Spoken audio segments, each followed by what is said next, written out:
Welcome to Clash Royale League Asia Season number 2. This is 2019. And this meta may not last for a longer time because this may be the final weekend of Asia with this balance patch next week because we only have Thursday this week. And then we move on to next week. Today we have 6 teams. From Group B, we're going to have all 3 matches just as usual with the new format with no bans on 1v1. It's going to be a heck of a lot of fun today. Yeah, it has been a lot of fun ever since the new rule set has been implemented. It's a little bit different since I am personally used to that season, the previous season with all the bans. However, you know, not having any bans in the 1v1s with King of the Hill as well, it makes it interesting. It also shows that some of the players, we can tell what decks they like. Obviously, like Benzer, we always see the motor. However, last time we saw Benzer bring out the P.E.K.K.A. We saw him switch things up. So what I'm expecting today is this is the second day of Group B. So maybe some of the 1v1 players might change their decks up just to confuse the opponent. Oh, yes. That's certainly coming out a lot in China. You have a lot of meta decks, and we just go back and forth and switch 1-2 decks. Not just the spells. They actually put in really, really big ones. I'll explain a lot more of those weird cards like Mini P.E.K.K.A, P.E.K.K.A, RG. RG actually coming back a lot in China. So surprising actually having a good win, around 60%. So that's pretty strong. When Asia, we don't really have RG coming out anymore. Except for that one time where Dandelion was holding on to that Mini P.E.K.K.A and then RG at the end to bring the victory for himself. That was last week though. So different day. Different day. Might be seeing something else other than a lot of Mega Knight, P.E.K.K.A, Ram Rider, Battle Ram, Magic Archer. Those are the standards. Let's see what happens. Group A had one more set of matches. Today's the next day. We go back and forth. One day Group A, one day Group B until the end of the season, and then they fight each other in the playoffs. So that's going to be the main difference coming into season number 2. All 6 teams from Group B will be fighting against each other tonight. OJ Netus, Brand Esports, Sandbox Gaming, Bob, Game with OPGG Sports. And today's matchup, which one do you have your eyes on? All right, so for me personally, I like Game 3, Game with versus Sandbox, because Game with, they lost their first day. They lost their match on the first day, so they're 0-1 right now.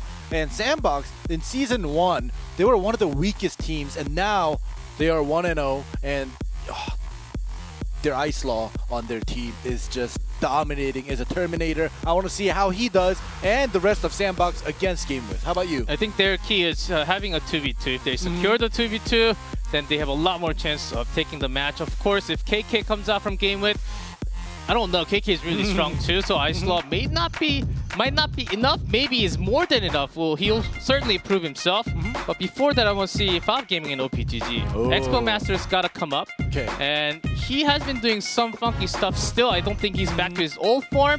Okay, we've covered the other 2 matches, but let's focus on the match that we have on our hands. OJ and Entus, last time they did not have TNT on 1v1, which I was a little bit surprised. And they're against Brand Esports this time. yeah, we'll see how well they do because, you know, whether they did well or not, they still are 1-0. They have that positive record. And in Group A, there's only Kicks that's positive right now. Kicks is the only team that's 2-0. Everybody else has at least 1 loss after their second day. We'll see how these 2 teams do. But as you can see, Ojanantis and now on Brand Esports, both of these teams are 1-0. And we have Trainer Ken, Poo Poo, Manong GP, and Jai. Yeah, the thing about not Odin, Brand Esports, Manong GP, Trainer Ken, they're the dedicated duo basically. So for that 1v1, you kind of know it's going to be either Jai or Poo Poo. So for the opponent, it's a lot easier to practice and prepare. Let's see if that's going to become the weakness of the team, or they still go through that because they certainly showed what they were capable of last week, and it might be Poo Poo coming out this time. Who knows? Yeah, I'll be surprised because, yeah, Poo Poo did join the team and he did play King of the Hills, but, you know, I would like to see more of him to see, you know, for me personally, other than me studying up on him, it's first time seeing him. However, he's not going to be coming out, but we do have the lineups for today. Okay, Victor is in the bench. No Dandelion from OG and Entus. Okay. One Crown Thunder, Manong GP, Trainer Ken, both banning Tornado. That's going to be the 2v2 matchup. TNT coming out against Jai was the expected matchup last time when OGN was up against OPGG, and who actually Expo Master was brought down by Dandelion, who's not on the roster today. So different matchup. And Jai certainly did come out. And one of the biggest matchup last season was Granny Sport versus Chaos. And then I believe Jai came out against Spencer. Yeah. And don't quite remember the results, but I know that was a matchup. And for Brandy Sports to actually have that matchup, he's got to be having some kind of really dedicated practice. What Brandy Sports showed last time was really focused on the P.E.K.K.A. Batter Ram decks throughout the King of the Hill and also 1v1. I think they really practiced hard on that cycle. Maybe they changed up this time. If it's going to be the same, as much as I know it, OJ Nantos is going to be surely ready against that. Yeah, and you and Paperthin also talked about this multiple times in the previous days, and we also talked about it last week. We're seeing a lot of P.E.K.K.A.s ever since that range buff in 2v2s as well as 1v1s. So I want to see if Group B will keep the same meta going for themselves since I haven't casted Group A yet. But Group B, they've been sticking to a lot of P.E.K.K.A.s, Battle Ram as well as Ram Ride, a couple of Ram Riders sticking in there as well. But yeah, I think this matchup, this first matchup, both of these teams just starting off with the win on the day, on the first day, is a big, deal to see who wins today and who actually gets their first loss.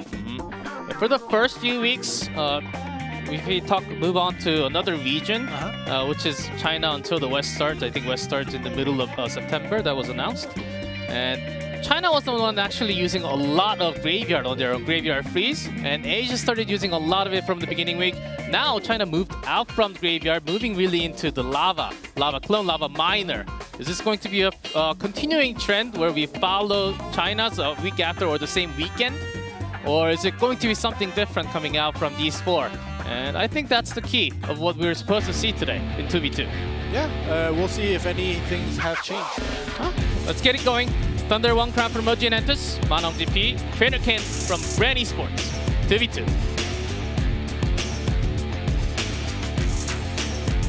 Any second now. Yeah.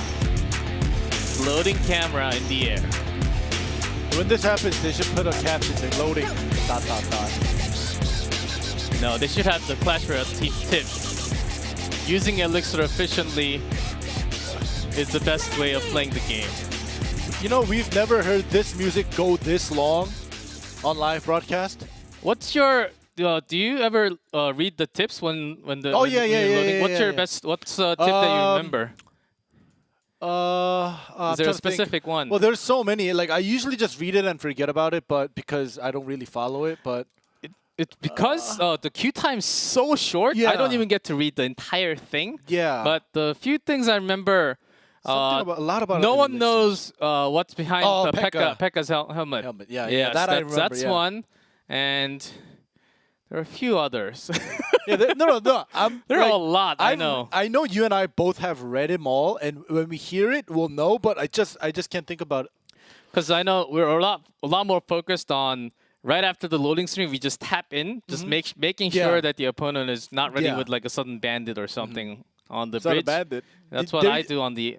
That's what I do usually. I used to do that. It used to be the sudden or the quick goblin barrels back in the day. Yeah, that too. You load in super fast and you click like 3 times and the goblin barrel right away. And like if you're a little bit late on your spells, the 3 goblins will get like a poke or 2, and then you start off with a loss. Yeah, that's a cool thing. Yeah. I think they had some minor issues with the sound. They were just unplugging and plugging back in. And even without the music, I think we're cool. Yeah. We're cool like this. We're cool. Oh, we're in. Okay. We're so cool. Yeah, we're so cool. We're in. But anyways, you were talking a little bit about China and how they've been moving from one meta to another. And on Sunday, when you and Paper were casting Group A, we did see some clones, right? We did see some lava. So maybe they are trying to follow. So maybe today as well, we'll see some clones, we'll see some lava, maybe a little bit something different other than the P.E.K.K.A. Ram Rider. And the Flying Machine used so many times to draw out the fireballs, not just in 2v2, 1v1, still just going to have it. And Lock Throne just for the damage and to cycle out your hand. Lots of Korean players were just saying, okay, when you have a login starting end, just throw it out there. Very unlikely to be had the Goblin Barrel. Here comes the Royal Hogs diving into the Inferno here. All right, so the Inferno Tower is going to go down, and the P.E.K.K.A. it still seems pretty healthy right now. The Inferno does lock on, but the double Baby Dragons will get rid of it with the help of the Princess Tower. I think Granny's where they wanted to do some more damage with the Magic Archer. Comes the Graveyard to counter, and the freeze on top of it. Nothing to defend at the moment. No spell! A Snowball coming down just a second late. Still more than 1,200 damage on it. Wow, that was a lot of damage done by just a Graveyard freeze in the early game. Usually we'll just see a Graveyard, but now the early freeze definitely worked out. Yeah, good Hogs just coming down, and they were ready with the log. No Inferno this time, but still the Flying Machine gets about only about 300 damage apart from the two. Okay, Brandy Sport, they're really trying to chip a lot of connections with the Flying Machine and few Hogs. They got double Royal Hogs. I think that's the key. How do you get the Inferno gone? That's going to be the key, another key. Lightning spell, I think they have it in their hand. Or a zap even. Yeah, possibly. And now we once again have the Magic Archer in the back. Brent, they definitely want the Magic Archer to swipe against the Princess Tower, but Ogenentis is not allowing that to happen. Not even the Baby Dragons in line with the Princess Tower right now. That was a little too close for all the pure shots. Great poison getting the Musketeer and the damage onto the tower. Still the Baby Dragon and the minion will just drop down perfectly in time. Still a lot of damage was still done to the tower at the bottom right. Another Graveyard this time. Maybe with the freeze, they're thinking about it from OGN. Yep, there we go. As you call it, G-Clef, the freeze does come through. The previous Graveyard, they wanted to just fish out some spells, but now they do use the poison and the freeze to do some chip damage, but yeah, another fireball with the minor damage actually connecting on it. OGN, they do not have too much time. Graveyard has to be done right now, but the Hogs are a little faster. Let's see the damage. 5 seconds left. Snowball. And 2 is on it as seconds. Well. Bottom one's destroyed. Top one does not get destroyed in time. They had poison, maybe a few more skeletons, but not in time. Brandy Sports will run away with a victory in game number 1. All right, well, the Graveyard freeze from Ogenentis, it actually worked out pretty well in the first early try, because usually we'll see them kind of bait with the first Graveyard to see what the opponent has, what spells they want to use, or what units, if they have a Lumberjack, if they have something to defend against just the Graveyard.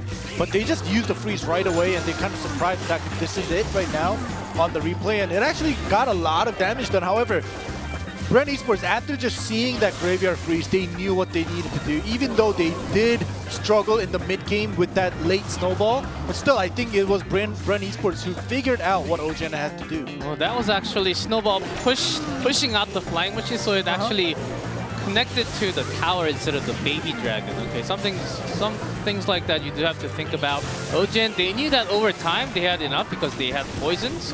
And Graveyard Freeze, you're really looking for one big Graveyard Freeze. If it doesn't work at once, you really need a lot of time to get all that poison value. So Brand Esports placing everything far away, like the Flying Machine over at the cross, so it doesn't get damaged by the poison. So I like those placements, really saving up a lot of elixirs. Brand Esports after the first somewhat damaged tower. Later ones, the other Graveyard were really well defended by the guards. They had everything ready for the range damage. Yeah, exactly. So Brent Esports, I think they have bringing out double Royal Hog was definitely something that Ogenentis was surprised about, I think. We'll see if they'll switch up their decks in this second match. Game 2. OGN, they were close. It wasn't too far away. Maybe they will keep a very similar deck. Here comes the Cage. And usually against the Hogs, a really good card. And a great prediction when Tornado is still banned. Exactly where you want to have your miner all the time. Alright, so we do see the lava coming through. Here on the side of Brand Esports. Oh, you do see MonoGP raise his hand. And this is definitely not something to signal his teammate, but the ref in the back will come through. Yes, he had the E-Wiz and everything ready on the spot. But with that, they're saying good luck, but nothing else is being dropped. OGN should also know that something is wrong with the game. Yeah, there's nothing being dropped at the moment. Seems like from Manong, some kind of a device issue. Yeah. And he was frozen for not just a second, for a period of time. So he couldn't really do anything, of course. And for a moment there, we also saw One Crown, who was kind of flustered because he thought that they were playing because I think Trainer Ken was putting down some units in the beginning, and I don't know, One Crown felt like they had a advantage going through with the Lava Inferno, but unfortunately, Manong's device isn't even in front of him anymore. Well, just switch out to something else. Yeah. OGN has I think they have at least 2 or 3 extras or either it's a device or a PC or observing. They have a couple more extra just in case anything happens. So we'll be back very soon. Benny Sport, they didn't even really reveal anything, but OGN and Entus, even though they showed their lava attack basically with the miner, I'm guessing that's what OGN is trying for, or even a clone that I was just mentioning briefly before we actually got into the game. They didn't, even if it was a clone, they didn't really show too much. It was just the lava and the Inferno, and they're free to actually change the deck if we go to regame anyhow. So whatever they have practiced, they can just bring a new set of decks. It doesn't really matter. But what they have practiced for the last week of time, I think that's the important part. You just want to bring something that you practiced over and over and just feel better about it, just feeling more confident, just understanding your own cycle and the opponent's cycle. It takes time. It takes a lot of games to actually master a deck. And if you can really master a deck, I think you have a lot higher chance of winning, basically. Exactly, and as you say, G-Cliff, if you master a deck, you really don't have to be afraid of the opponent's deck because, you talked about this last time too.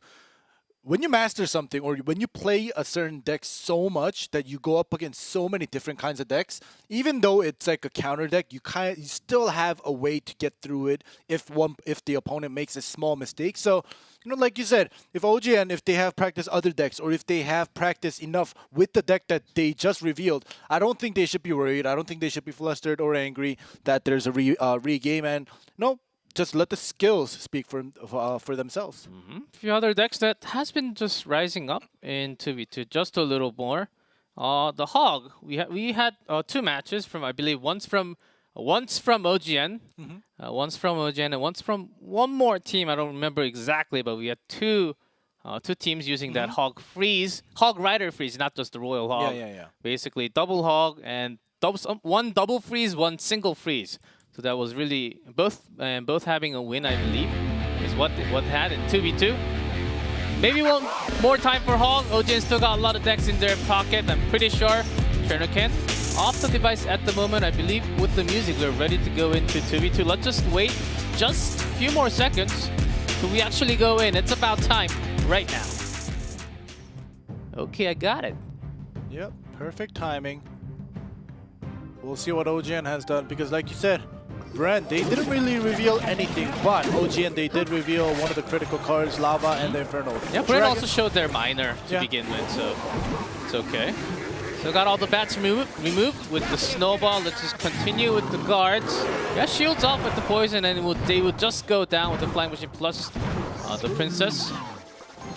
Yeah, Royal Hawk split right now with the flying machine on the left side, so Dark Princess placed there. They're gonna put more strength and more firepower on the left side. They don't really care about the right side. There's an Inferno to defend against the Dragon. What they're really concerned is that Lightning deleting everything, even the magic cards. There's a lot of elixirs. Lava already locked onto Mega Minion, trying to do its work. He was setting up and having the stuns on that. Also not as bad, only the Lava having a few hits. Miner's going to connect, so not the worst case scenario, but still that's a lot of damage put in and low on elixirs from Granny Sports.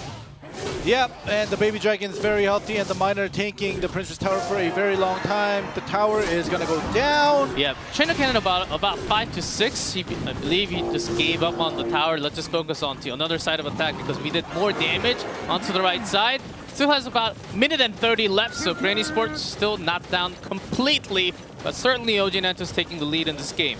Yeah, they're gonna have roughly 2 to 3 attacks, full-on attacks. We'll see if Brent Esports is able to at least make it even right now by getting that bottom right tower down. With the P.E.K.K.A still a little bit healthy, but both the Princess Tower and the Mega Minion and the Dark Prince attacking it will go down. And now the pups will pick on the Flying Machine. The real problem with that would be when the Hogs are never really connecting. lot of hogs, but the double lumberjack Double. will chop through lots of piggies and also the miner on the back flying machine. Not in the range of the Princess Tower, so it actually doing a whole lot of damage. Good for Brand Esports because they need everything they got right now. Yeah, humongous value out of that flying machine. Still doing a lot of damage. Offensive poison has put down the Inferno Dragon. Is gonna just focus on one hog at a time, which the chip damage will go through. 718 left. I think this is still doable. 30 seconds left. Yeah, and the Inferno locked onto the P.E.K.K.A. has to be reset with a zap there because the P.E.K.K.A. can't be melted down just like that. There's still nothing in the ground. There's Dark Prince and the miner all the way in the back, so the hogs do connect. About 438 left, but OG and Entus is still trying to counter everything now with their own miner on the back. They don't want Brent to just spam their spells right now. They are putting some power on the right side. However, 5 seconds. Any strong spells other than the poison. Yeah, they had to have some kind of fireball, lightning, or a rocket. That's OGN taking the game. They're certainly not really happy about the situation and how things are going. It's tied 1-1 at the moment. And before we go into any further game, I think they have to resolve everything if they have any kind of issues. Just got to bring it to the ref and just get it resolved. Maybe we can just have a clean game today. Yeah, we haven't had a big, huge technical issue in the past in Season 2 yet, but the minor ones that were, there's not a huge problem. But this time around, it seems like something is bothering OGN's side, and like you said, they have to fix this because the players, the mentality of them going into the game is very important. They can't go into the game in the back of their heads thinking, oh, what if this comes out? What if there's a bug? Or what if this happens again? Maybe it's the net. Because we have a lot. We had, like, last night and this morning, we had lots of lightning and thunder strikes, like, around the city. Maybe that's what it is. Yeah, it rained like crazy all the way up to this morning. Yes, so. yes. Actually felt my building shaking from the wind. It was actually a crazy storm. Yeah. That the forecast was always wrong. It was, oh, it's just gonna be a little bit of rain, maybe lightning, and then boom. Yeah. I was pretty scared last night, man. I gotta be honest. Yeah, while I was sleeping, I thought like, oh my god, did a war break out? Like, do I have to go back to my reserve? No. You don't have to. It's all right. It's all good there. That's how loud the lightning was and the wind. And sometimes it does affect the internet. I mean, you don't lose the power as much. Yeah. No, but it definitely does slow down the internet. Yeah, like it depends on the region. Korea doesn't really lose power, but it's a really packed place with a lot of people, lots of fast internet broadcasters everywhere. And this building's pretty fresh too. And like the biggest problem is Korea's internet on the PC or on the mobile device. It's so fast that when it slows down a little, you can tell because you're so used to the super speed internet that when it slows down a little bit, like we're like, oh my god, what's happening? And you know what? When it slows down, you see that red Wi-Fi logo on the screen. No! Yeah, when you move from Wi-Fi to your network or network to Wi-Fi, if you just move from place to place, I'm playing my clan war here, and then I lose because of that. Yeah, that's my excuse for losing this one. Yeah, that's my excuse.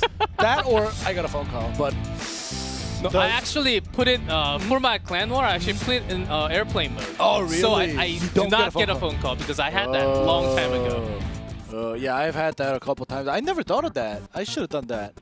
Yeah, we should always do that. Just for like 1 minute. No one's gonna call me anyhow, but just in case. Yeah, just in case. Just in case. It does happen. You know, like whenever you go into a shower and then you're like about to like take on a shower and then you get a phone call. Yeah, that's something important. Yes. And then it's like a spam. It's like a spam phone call from nowhere in the world. Yeah. And then you come out from the shower and then you have to wash yourself and you go back in and then there's another message and then, life works like that, guys.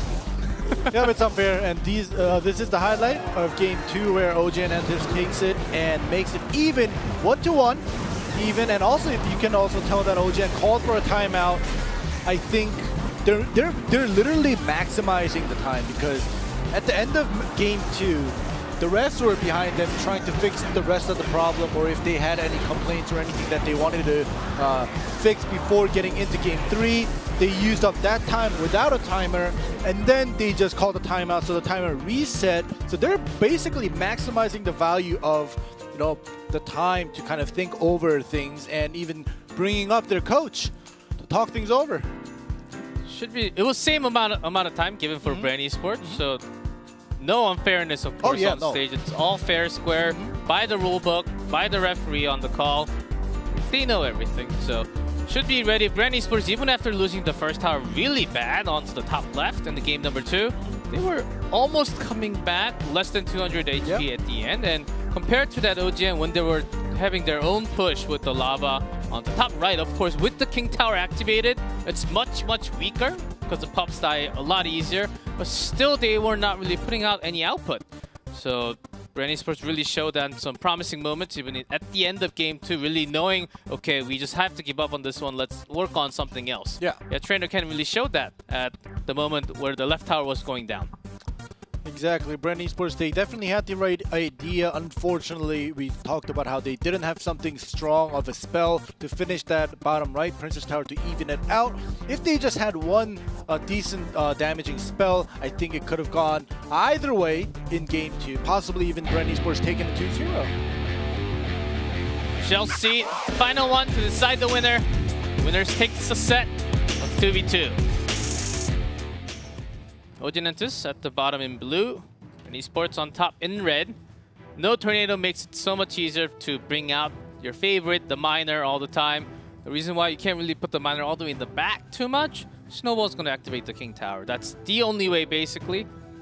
Exactly, and with the tornado ban, you have to almost assume that your opponent as well as yourself is going to be carrying that snowball. For just in case the Lava Hound comes out, you want to get rid of the pups because you don't have the tornado, or like you said, the miner. If the miner is placed somewhere where you can activate the King Tower, you want to use the snowball to activate it. And we've also seen some graveyards being activating. Okay, Lava. Okay. With the Dark Prince Giant Skeleton RG time, Brand Esports back to the normal, and the fun begins right now. RG already getting second shot down to below 2,000. The Giant Skeleton is being blocked really well in the encounter that Inferno Tower from Brand Esports. Good, well done here. All right, that quick Inferno Tower, you can see how close it was to put it right next to the Princess Tower instead of trying to drag it out even a little bit more. But good defense. Almost perfect. It did take some damage, but still almost perfect. Brand Esports definitely got more out of this. Yeah, that's exactly why Ogenentus want to change the lane into the left, because they took a lot more damage. Really want to diverge all the attention away from the right side. Only the cage and then Ewis. He set all the Inferno damage, but that Fireball did hit a lot of units just now.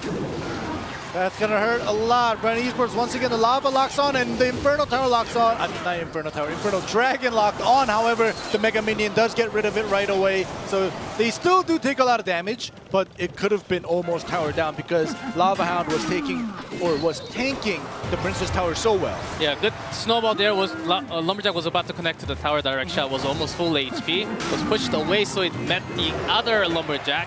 So good defense by Brand Esports just now. Took about 1,000 damage. Ooh. This one, a big charge. RG moves a little faster to the tower. There's a charge onto the cage already. RG moving into the tower range.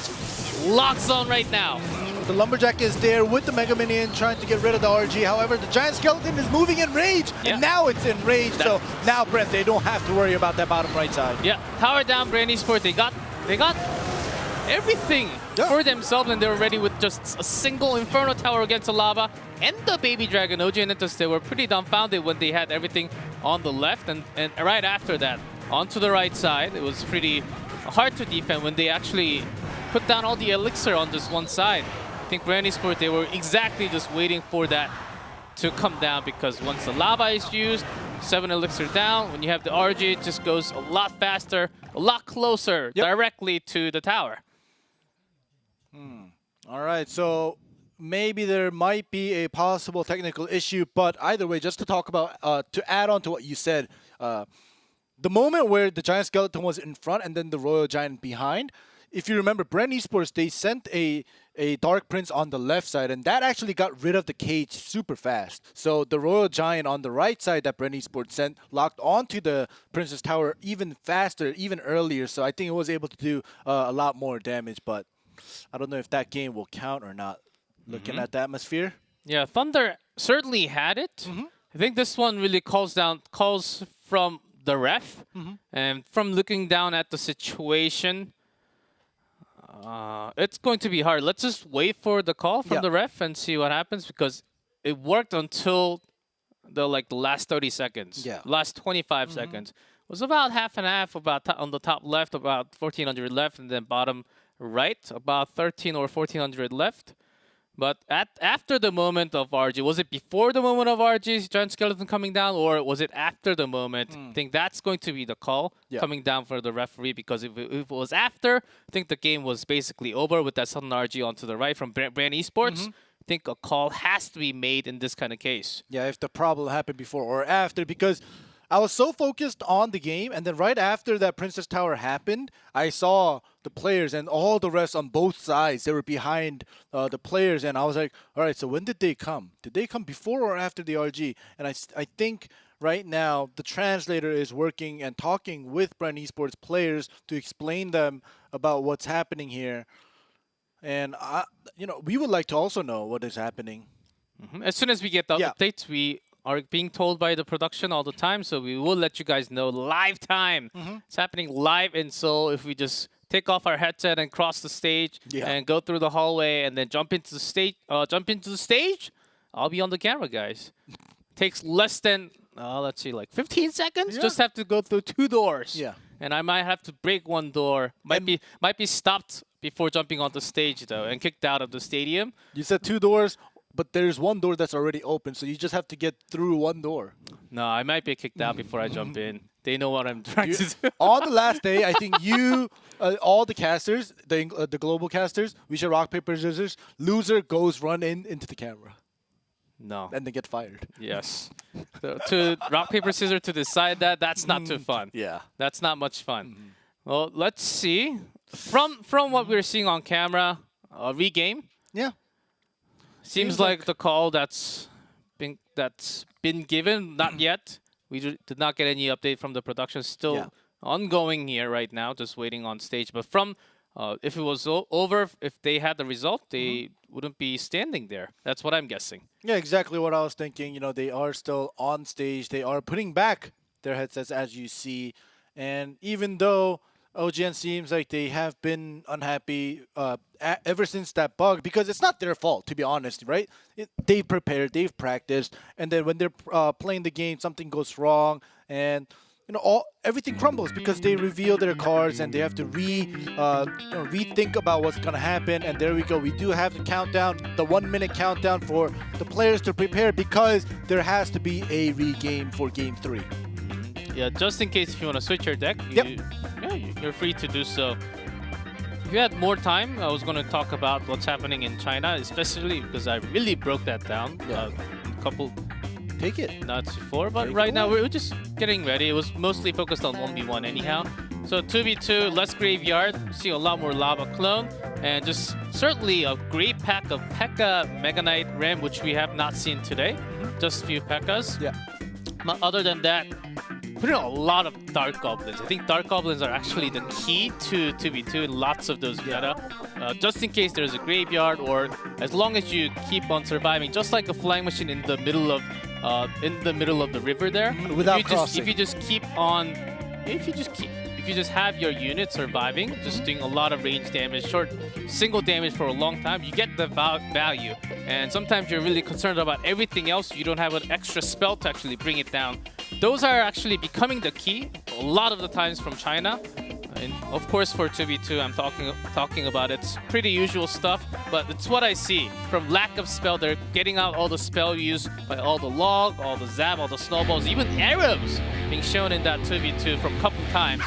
We're ready, not yet to see any arrow from Asia. Maybe tonight's the night. Okay, final game, 1-1 tied. A regame of Game 3. So let's just call it Game 3.5. Yes. I don't really want to call it 4. 3.5. Yeah, regame of Game 3. Let's see any differences. Musketeer. Okay. Musketeer was not seen. There's that Mega Knight Giant Skeleton in response with RG again. Brand Esports wants to push right now a little faster than before. All right, Brand, it seems like they basically have the same deck coming through. The RG does lock on 2 shots onto the Princess Tower. The Mega Knight did take some damage, and there we go with the Graveyard. So now they're going to split the back and the front. The Cage will take the MK away. However, the Baby Dragon has locked onto the Princess Tower right now. Yeah, a few more belches on that baby. From that baby onto the tower. It was okay from OG Nentus. With Musketeer really blown away from the Lumberjack and all the other units. He was just coming down to time. The mini zap and away from the tower to set that locked onto the E-Wiz instead of the tower. So not as much damage as we thought, but still a lot more plus elixir used by OG Nentus. Okay, here we go. They're gonna force it in. The Inferno Tower gets rid of the Giant Skeleton real quick. The Royal Giant will also go down, so nothing too critical. OGN is playing a very, very, I don't want to say perfect, but a very good game, defending and attacking at the same time. Yeah, that's one. When they have their Inferno Tower, when they don't have their Inferno Tower, Brand Esports are going to push for it, I believe. They got to wait for the cycle, second RG in the hand. Mega Knight jumping onto the Giant Skeleton only, so the back RG safe, but a defensive freeze from OGN Entus. All right, so now you know that defensive freeze had to be used. Obviously, OGN, they have the Graveyard. They wanted to use the freeze offensively to surprise them when they know they don't have the defensive units. However, it looked a little bit too strong, the crossing of the bridge from Burn Esports, so they used the freeze to make sure they keep that tower pretty healthy. Oh, Giant Skeleton on the bridge. That's going to be death damage, blowing out everything in the air, basically. And Lumberjack, pretty good. Skeleton's not really connecting too much. Only about 2 hits I saw. On top, 1166, but a counterattack with that RG. Inferno Tower locked on, but this time with a lot more units. All right, there we go. We do have the Zap. I was going to say, where is the Zap or the Lightning coming through for that Inferno Tower? But the Zap is not going to be good enough to allow the RG to connect to the Princess Tower. So nothing has been done from Brand Esports since the first push. Yeah, just wait for it, wait for it. That's what Brand Esports is saying. They have the freeze. It might just come down anytime soon. There's that E-Wish to have the mini Zap. Defensive freeze this time. That's what they were waiting for. No Inferno Tower. Basically means they have to have some other type of defense. RG locked onto the tower this time, though. Yeah, but it does get one shot off, I think. That 180-second plus. Just I was looking at the tower, the Princess Tower. I think it was just one shot off. Yes, just one shot, and plus the poison damage was done to the bottom. Yeah, Ojin still needs to push through a little more. About 1,000 to go, and the death damage just go in. Musketeer does survive, not taking it. And with that poison, Ojin trying to go for a longer game. A lot of skeletons actually. There's that freeze! Down to 100, and that's gonna be game. Poison. Man, Brand Esports, they were close, but with all the mega defense ready by OG and Entus, RG Giant Skeleton, they had to deal with that throughout the season of 2019 and also 2018. So they were certainly ready for that defensive freeze. I think that was the key. When they have to use it, just use it. We have nothing else. And if you miss that timing, you're going to take a lot more damage. OG and Entus really bringing the key card against the Giant Skeleton and the RG. Nicely done. Yeah, very well played with the defensive freezes, I think. Not being greedy to try to save the freeze always for that offensive graveyard. But just to make sure to keep their Princess Tower healthy by defending it with the defensive freeze, allowing themselves to create more opportunities. Because if their Princess Tower is very low, you get anxious, you kind of rush things, you may make a mistake. But I think OGN played it very smart. Yes, and this is not a clean day how we started off the matches today. Let's see what our 1v1 brings very, very soon. It's going to be TNT versus Jai. But before that, let's take a look at the highlight of what happened in the middle. This very, very first game. Feels like it's been a pretty long time since then. It definitely has. We had one remake after almost playing the full game, and then we had a timeout. And we also had another issue that dragged on a little bit longer.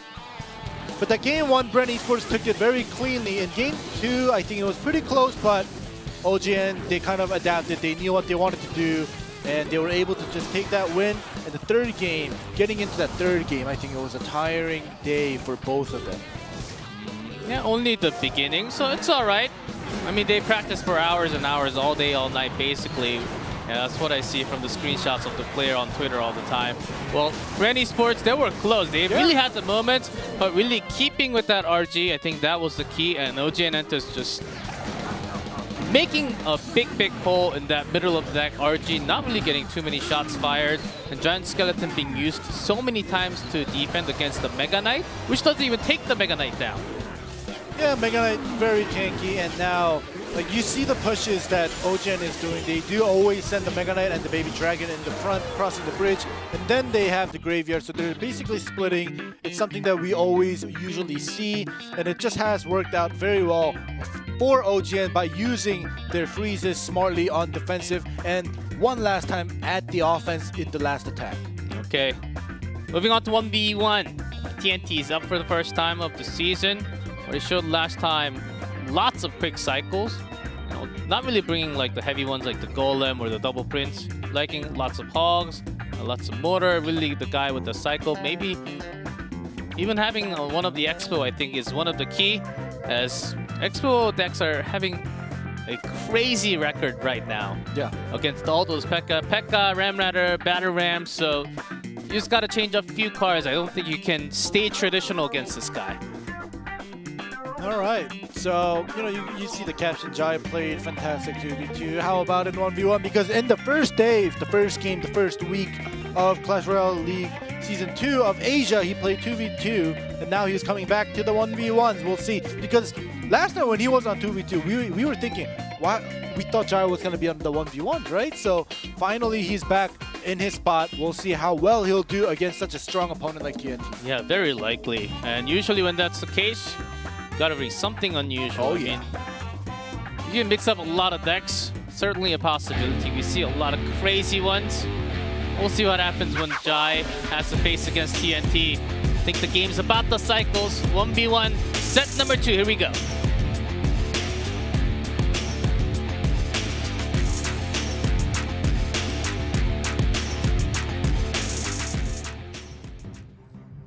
Okay. Finally on to that 1v1. We'll see what happens here. Will TNT make it a 2-0 for OGN, making their whole record 2-0 and giving Brand Esports Yeah, this meta is pretty weird.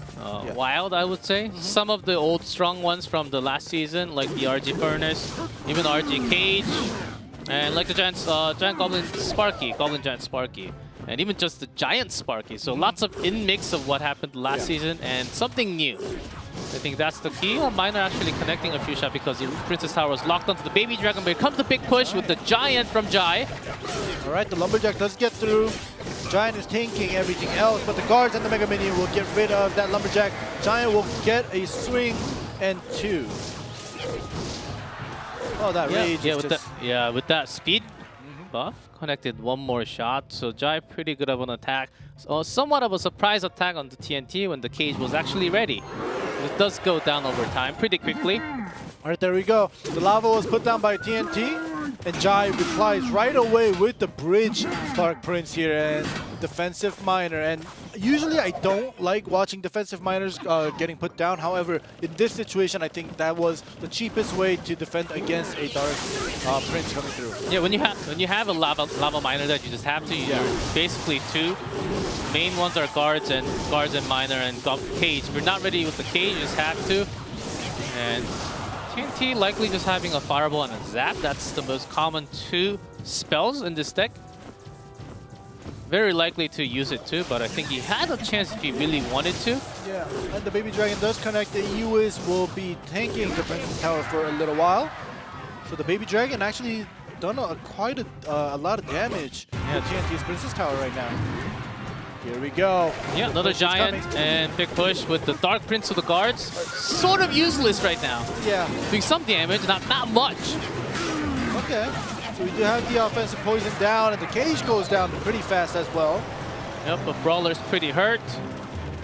And it's not going to reach the tower. Neither the Mega Minion is going to. Jai really making the cycle a little faster. With TNT, you need a lot of time for the lava to go all the way from the back, get all the unit, all the troops. And Jai just pushes through from the ground. Lumberjack straight diving into the tower. Lumberjack. That's a gone tower. TNT's got to focus on his own attack going all the way. But still the Baby Dragon and the Mega Minion. There's that fireball helping out a little bit. Ewiz having a mini zap onto the pups. barely any scratches to the tower. Exactly. Great defense coming from Jai, even with the fireball being used by TNT. And very unfortunate because TNT put down the Mega Minion, and the Mega Minion locked onto the Lumberjack just for one shot, and it wasn't able to follow its speed. So it changed targets to the Giant, allowing the Lumberjack to get all the swipes to finish that Princess Tower. Did not get to see the final card from Jai. Yeah. It's the usual comment, the Giant double Prince deck. If it was the last card was a Prince, I wouldn't be surprised. But you would expect that to happen, and then at the end, they would drop something like a Mega Knight or something. That does happen from time to time. That has been the real trend.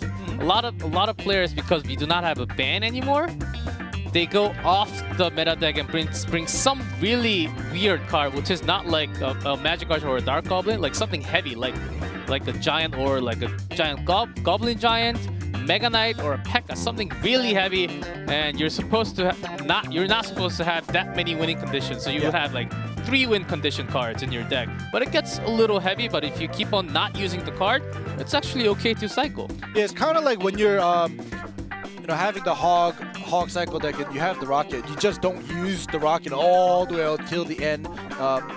Your opponent probably knows that you're holding the rocket, but you're not using it just to cycle through everything else. So what you were saying is basically kind of like that. You have this one deck, but then you'll take out one card and just put in a super heavy unit and not use it until the end, just to surprise. And seeing a lot of that, you say that you see a lot of that in China. I want to see a lot of that here in Korea, but we haven't seen that yet today. So we'll see if anything comes out. Yeah, heavy deck from TNT did not work in the first game. Nope. Game number 2, Jai's on a set point.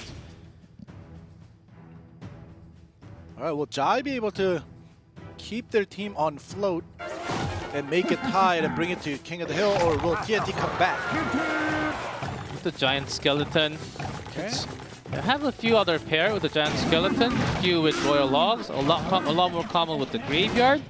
So let's see how far he actually goes through with the Giant Skeleton here. Alright.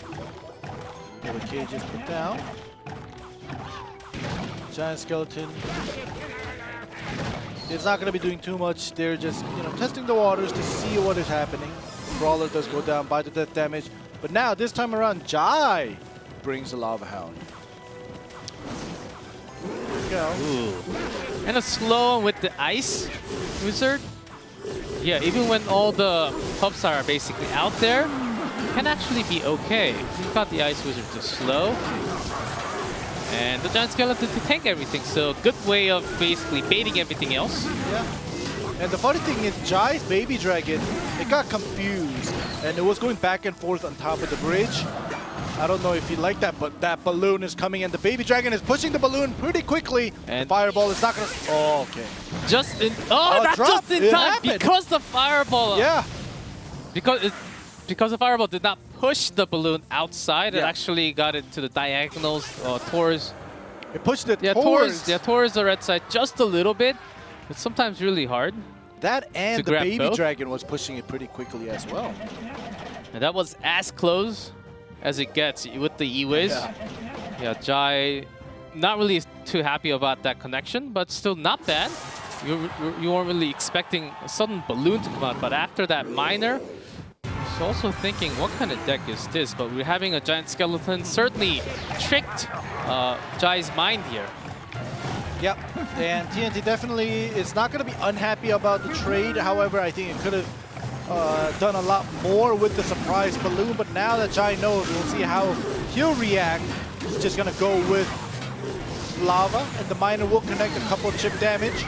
Tornado. Yeah, to get all the death damage. Yeah. Also had the Ice Wizard, so it makes perfect sense to get everything removed off the board. So Jai off to ready. This one's going to be a big push. Giant Skeleton already marching its way. Balloon going towards the tower, but soon after it's going to be directly to Princess Tower. All right. Oh, gosh, the Tornado. This time a good Fireball. Yeah, but still Miner's locked onto it, and too much damage has been done, and Balloon locks onto it. 1 crown down. TNT is going to run away with the second game, taking it down on his books. Jai had some moments at the beginning, but after the second balloon connecting to it, it was going to be game anyhow.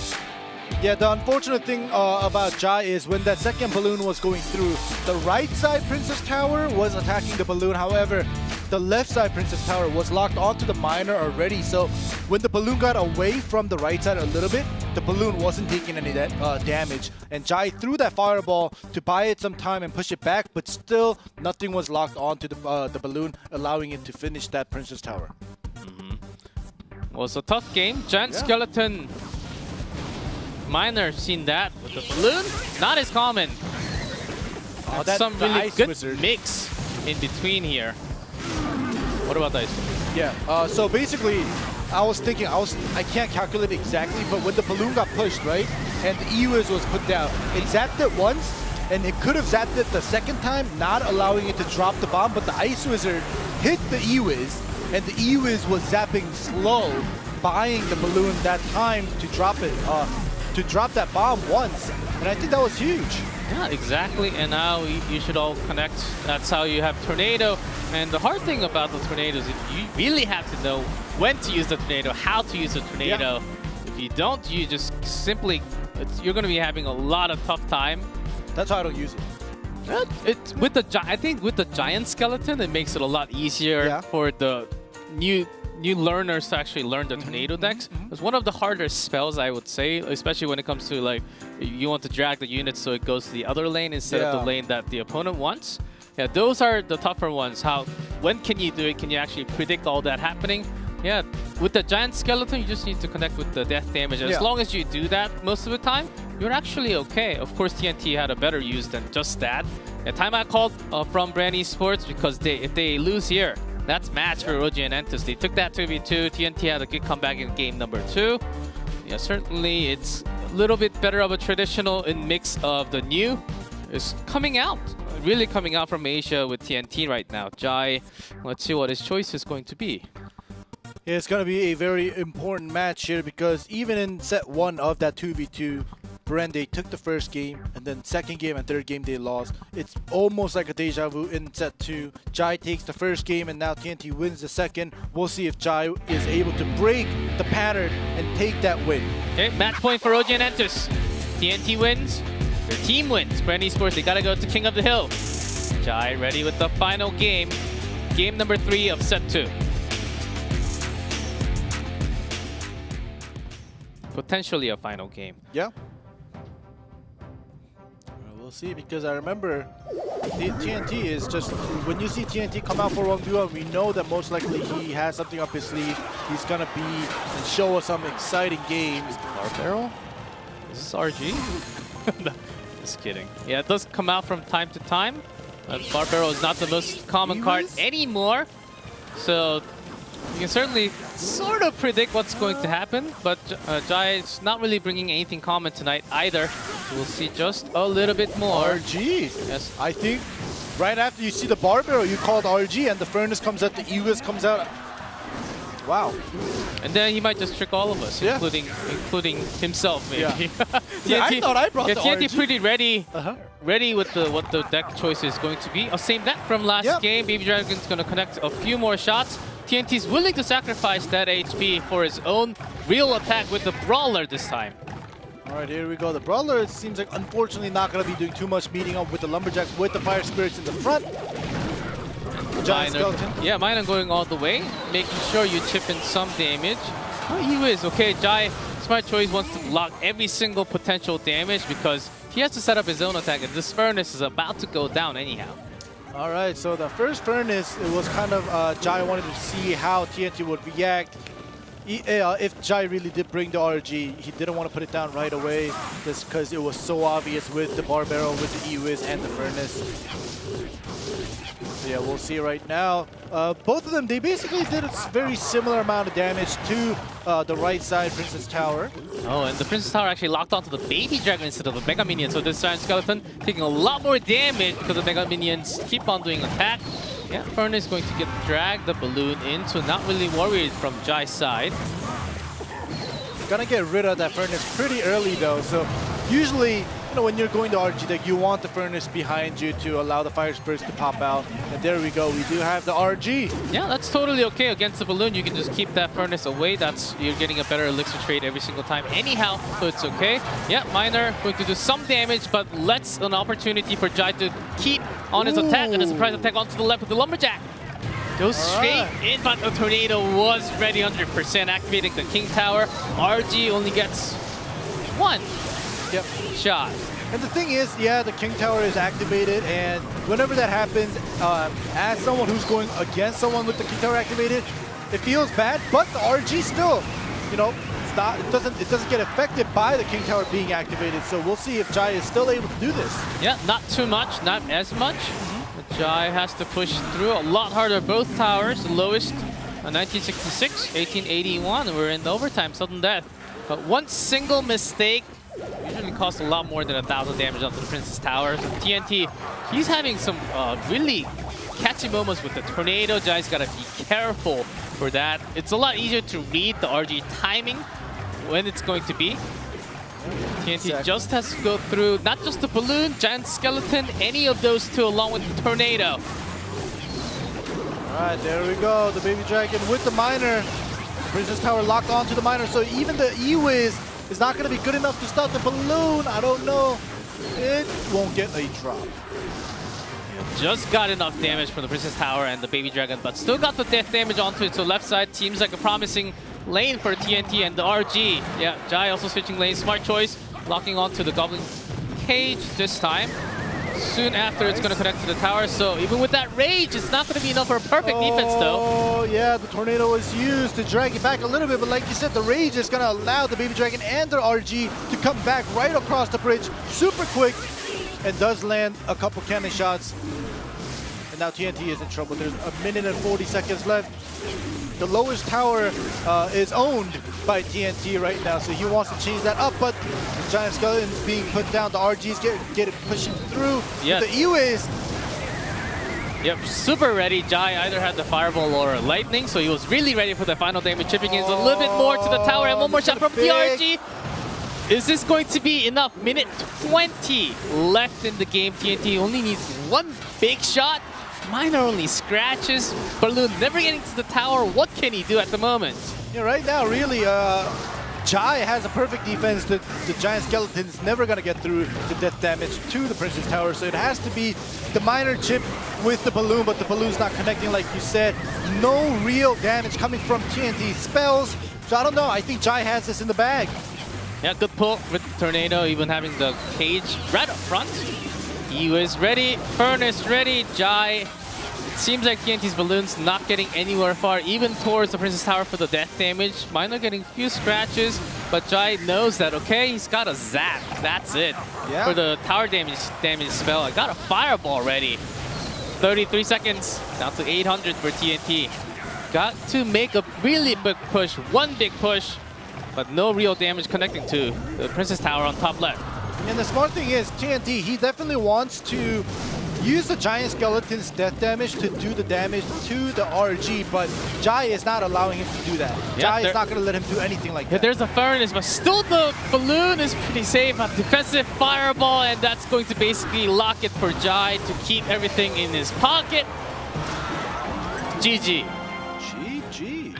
All right, so Jai is going to be able to take his team to King of the Hills, beating TNT in the set 2 of 1v1s.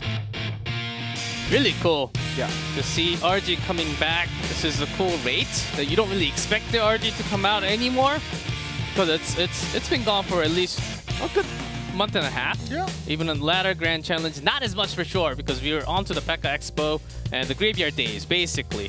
Is what we're seeing from a lot of mini competition within the regions, and even just out of CRL too. So certainly following lots of trend, but we're actually falling back into the meta, just like fashion, how the meta and the trend just goes back and forth.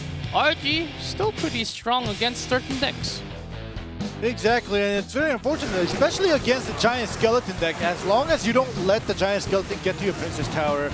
And right now, Jai was controlling the Giant Skeleton so well, he didn't let the Giant Skeleton's death damage get onto the RG. So every time the RG ended up dying, that's when the Giant Skeleton died as well. So he really didn't have to sacrifice any of his big units to TNT's Giant Skeleton death damage, and I think that was the key where TNT, unlike match 2, there was no death damage tornado where it's getting rid of a ton of, doing a ton of damage and getting rid of a lot of units. It was certainly a better matchup in terms of how the decks counter each other. Because TNT is supposed to be ready and doing some damage with the if it connects to the Princess Tower, that's great. But if the death damage is not even connecting to anything, that's a big problem because you're supposed to get some kind of tornado value from the Giant Skeleton, which is being used really defensively, not really crossing the bridge anyhow. And you can't really take out an RG with just with that kind of explosion, so it didn't really line up perfectly. Jai setting that up with his own RG cycle. That was great to watch. Going to bring TNT down. What a big matchup that was for them. 1v1. Now down to King of the Hills. Let's see the entry. All right, we do have from OG Nantes, Victor coming out first, and then followed by TNT and Thunder.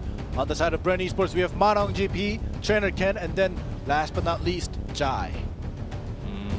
All right, so Victor coming out. We'll see.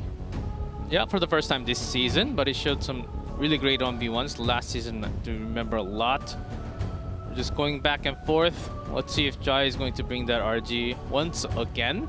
I think that's one thing that OG Nantes really has to keep in mind. Certainly, they can have their own. They can certainly have their own and use the same thing. Maybe not the fireball, maybe the lightning, but lightning you don't really need it because you don't really see that Inferno Dragon as much. Or Inferno Tower, whatever, Inferno Dragons, lightning just makes that useless anyhow. So Victor is up. Look at the record from the last season, 6-2. Yeah, did not do so well in the 1v1 series, but for the King of the Hill, he actually had a lot of role in lots of games, just switching out decks and really remember his Golem decks working well, especially not losing too much tower HP before that double elixir minute mark. That's what Victor was really good at. Exactly, and looking at his previous record, kind of reminds me of Mikambuya, where we know him as a great 1v1 player, but in Season 1 of Clash Royale League Asia, he didn't do well in 1v1s, but he was dominating in King of the Hill, and that's what Victor was doing. But look at Manong GP. This King of the Hill, 3-0, and this is his present season's record. So we'll see if Manong GP will be able to keep his record clean. Yeah, just came in hot last week and then had a 3-0 win streak. Yeah. For his team. I think that was the first 3-0 in King of the Hills. Yes, I think I believe you're right on the money there. Let's get in. This is the first game of King of the Hill. Only the first of the both teams. Victor from OG Nantes, Manong DP from Bren Esports. The reason I know it was the first 3-0 in King of the Hill is because on Twitter, Malaton was like, "Oh, my first 3-0 was taken by Manong." So that's how I know. Don't trust him. Just kidding. Because pretty friendly guy. He's a great guy. Okay, yeah? I'll tell him. I can't trust you because G-Clef told me. Guards so far from Victor. Maybe he's focusing on another big lava deck. Okay. As Victor does like to have lots of heavy ones. Manong DP, for now, just having bandits. Bandits actually going in lots of crazy decks right now that you don't even expect bandit to be in. Like you see Goblin Barrel with the bandits coming out from time to time, which is kind of weird, but it makes sense. And you actually, lots of LGD players actually won with it. Oh, and also Genji. Yep. So we'll see, but I don't know if Manong GP has brought that crazy deck that you're talking about, or there we go, the conventional P.E.K.K.A. Battle Ram deck here, probably with everything else supporting it in the back. Right now it's pretty even right now. Yeah, Victor also hiding his Secret 2 cards. Yep. Yeah, with the E-Wiz. Expecting just the cycles to come out from Victor, but OG1 was having just some weird, funky key cards at the end. That doesn't really make too much sense. It's off the traditional. Here comes the cage once again, but the P.E.K.K.A. is marching towards the tower here. The P.E.K.K.A. is not going to go to the cage, and you see Victor shake his head at 2 swings, 3 swings. And for No, okay, Darch do push and gets the Yeah. block, but still that's way too much damage from a naked Pekka just marching down. And that's one square off from the cage. Yep. He tried to push it back to the side a little bit with the log, and obviously that's not going to work out, unfortunately. And Victor, he was shaking his head. We know and we feel the pain. We know the pain. It's going to be really hard for Victor to have a complete perfect defense because of all these charges and dashes. That's what the deck is made of, and that's what the exact reason why the deck on top from MonoGP is scared, used so many times from throughout the regions. It's one of the strongest decks right now, why the meta has revolved around this Pekka battle ramp deck. Yeah, and you can already tell that Victor, he knew the moment he saw the Pekka and him bringing the RG, he's going to cycle through a double lane push, but still he knows that the Pekka is such a big counter to the RG. And losing his Princess Tower so early without doing any damage. Yeah, exactly why you want to have RG onto the left before the second cycle of Pekka actually comes down. So MonoGP with that great damage from the Pekka is going to get that first game, and Victor, yeah, going to drop in the first game. A win for Grand Esports too. A great start for Manong once again. Yeah. Can he make the miracle? I think that's another question that we can ask. But this time, Victor was not really feeling it. It's very unfortunate. I think if the cage pulled the Pekka, the story, the first match could have been all different. Even though Manong still had the Pekka against the Royal Giant, I think it could still been definitely a closer game compared to what we just saw. But either way, the mistake was made, and this is the moment where a naked Pekka, as you say, gets 3 swings onto the Princess Tower. And sure, he had guards as a next card. That's why he had to throw down the log, the lowest elixir, and then get those guards against the Pekka. It's exactly the card you want against the Pekka all the time. Shield, skeleton, shield, skeleton, shield, skeleton. At least 6 shots. And that's why from the opposing side, there's lots of counter cards like the Dark Prince that's going to do area damage, taking out all the shields, all the skeletons out in just 2 shots. That's what you're looking for most likely. But didn't even really need that kind of Pekka Dark Prince combination push and the Battle Ram on the other side. That was an easy game for MonoGP. TNT, can he actually switch things up and wash his disgrace from 1v1? He is supposed to be the ace, the superstar for the team. Not really having the first match, going to hurt the team overall here. Yeah, we've been hyping up TNT for his team since last season. It doesn't seem like he's in his right position of playing the perfect games that he used to back in the days. But like you said, that was just one match ago. So we'll see if he'll be able to turn things around. TNT is definitely one of the players that can definitely pull off a 3-0.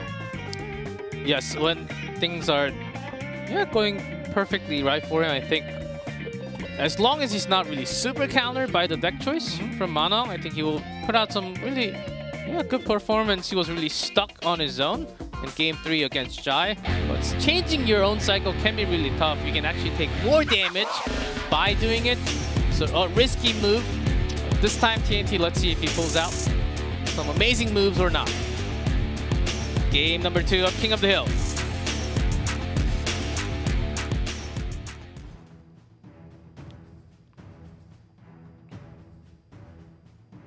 MonoGP having the lead. Yeah, Cage tells us so much about the meta and what's going to happen very soon. Bandit coming through. Yeah, Ice Golem just to have no dash on it. And an easy one off of just getting 1 elixir traded value here. There are spots where you just have your Ice Golem perfectly in place. I think Mono's got a similar deck basically this time with the minions. Alright, you can see that Mono, he wanted to put down that Dark Prince down to get TNT's Dark Prince attention before it rammed into the Princess Tower. So you saw his facial expression, he was like, oh! And then he put out that oops emote. So TNT gets that swing and that benefit from putting down that Dark Prince. Yeah, just about 600 away. So some good opening damage coming down from TNT's side. Oh, just a regular battle ram onto the left side, not really putting down the P.E.K.K.A yet. Maybe you want to hide it for the perfect timing. TNT still has to open up with one more. See a lot with the poison. Graveyard time very soon, but not yet. We're still about 30 seconds away. Okay.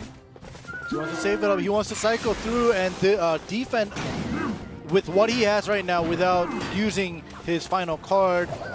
And he's doing a great job right now because he Manong GP allowed that Dark Prince in the beginning to slip by, and now TNT has that room to kind of work his way through.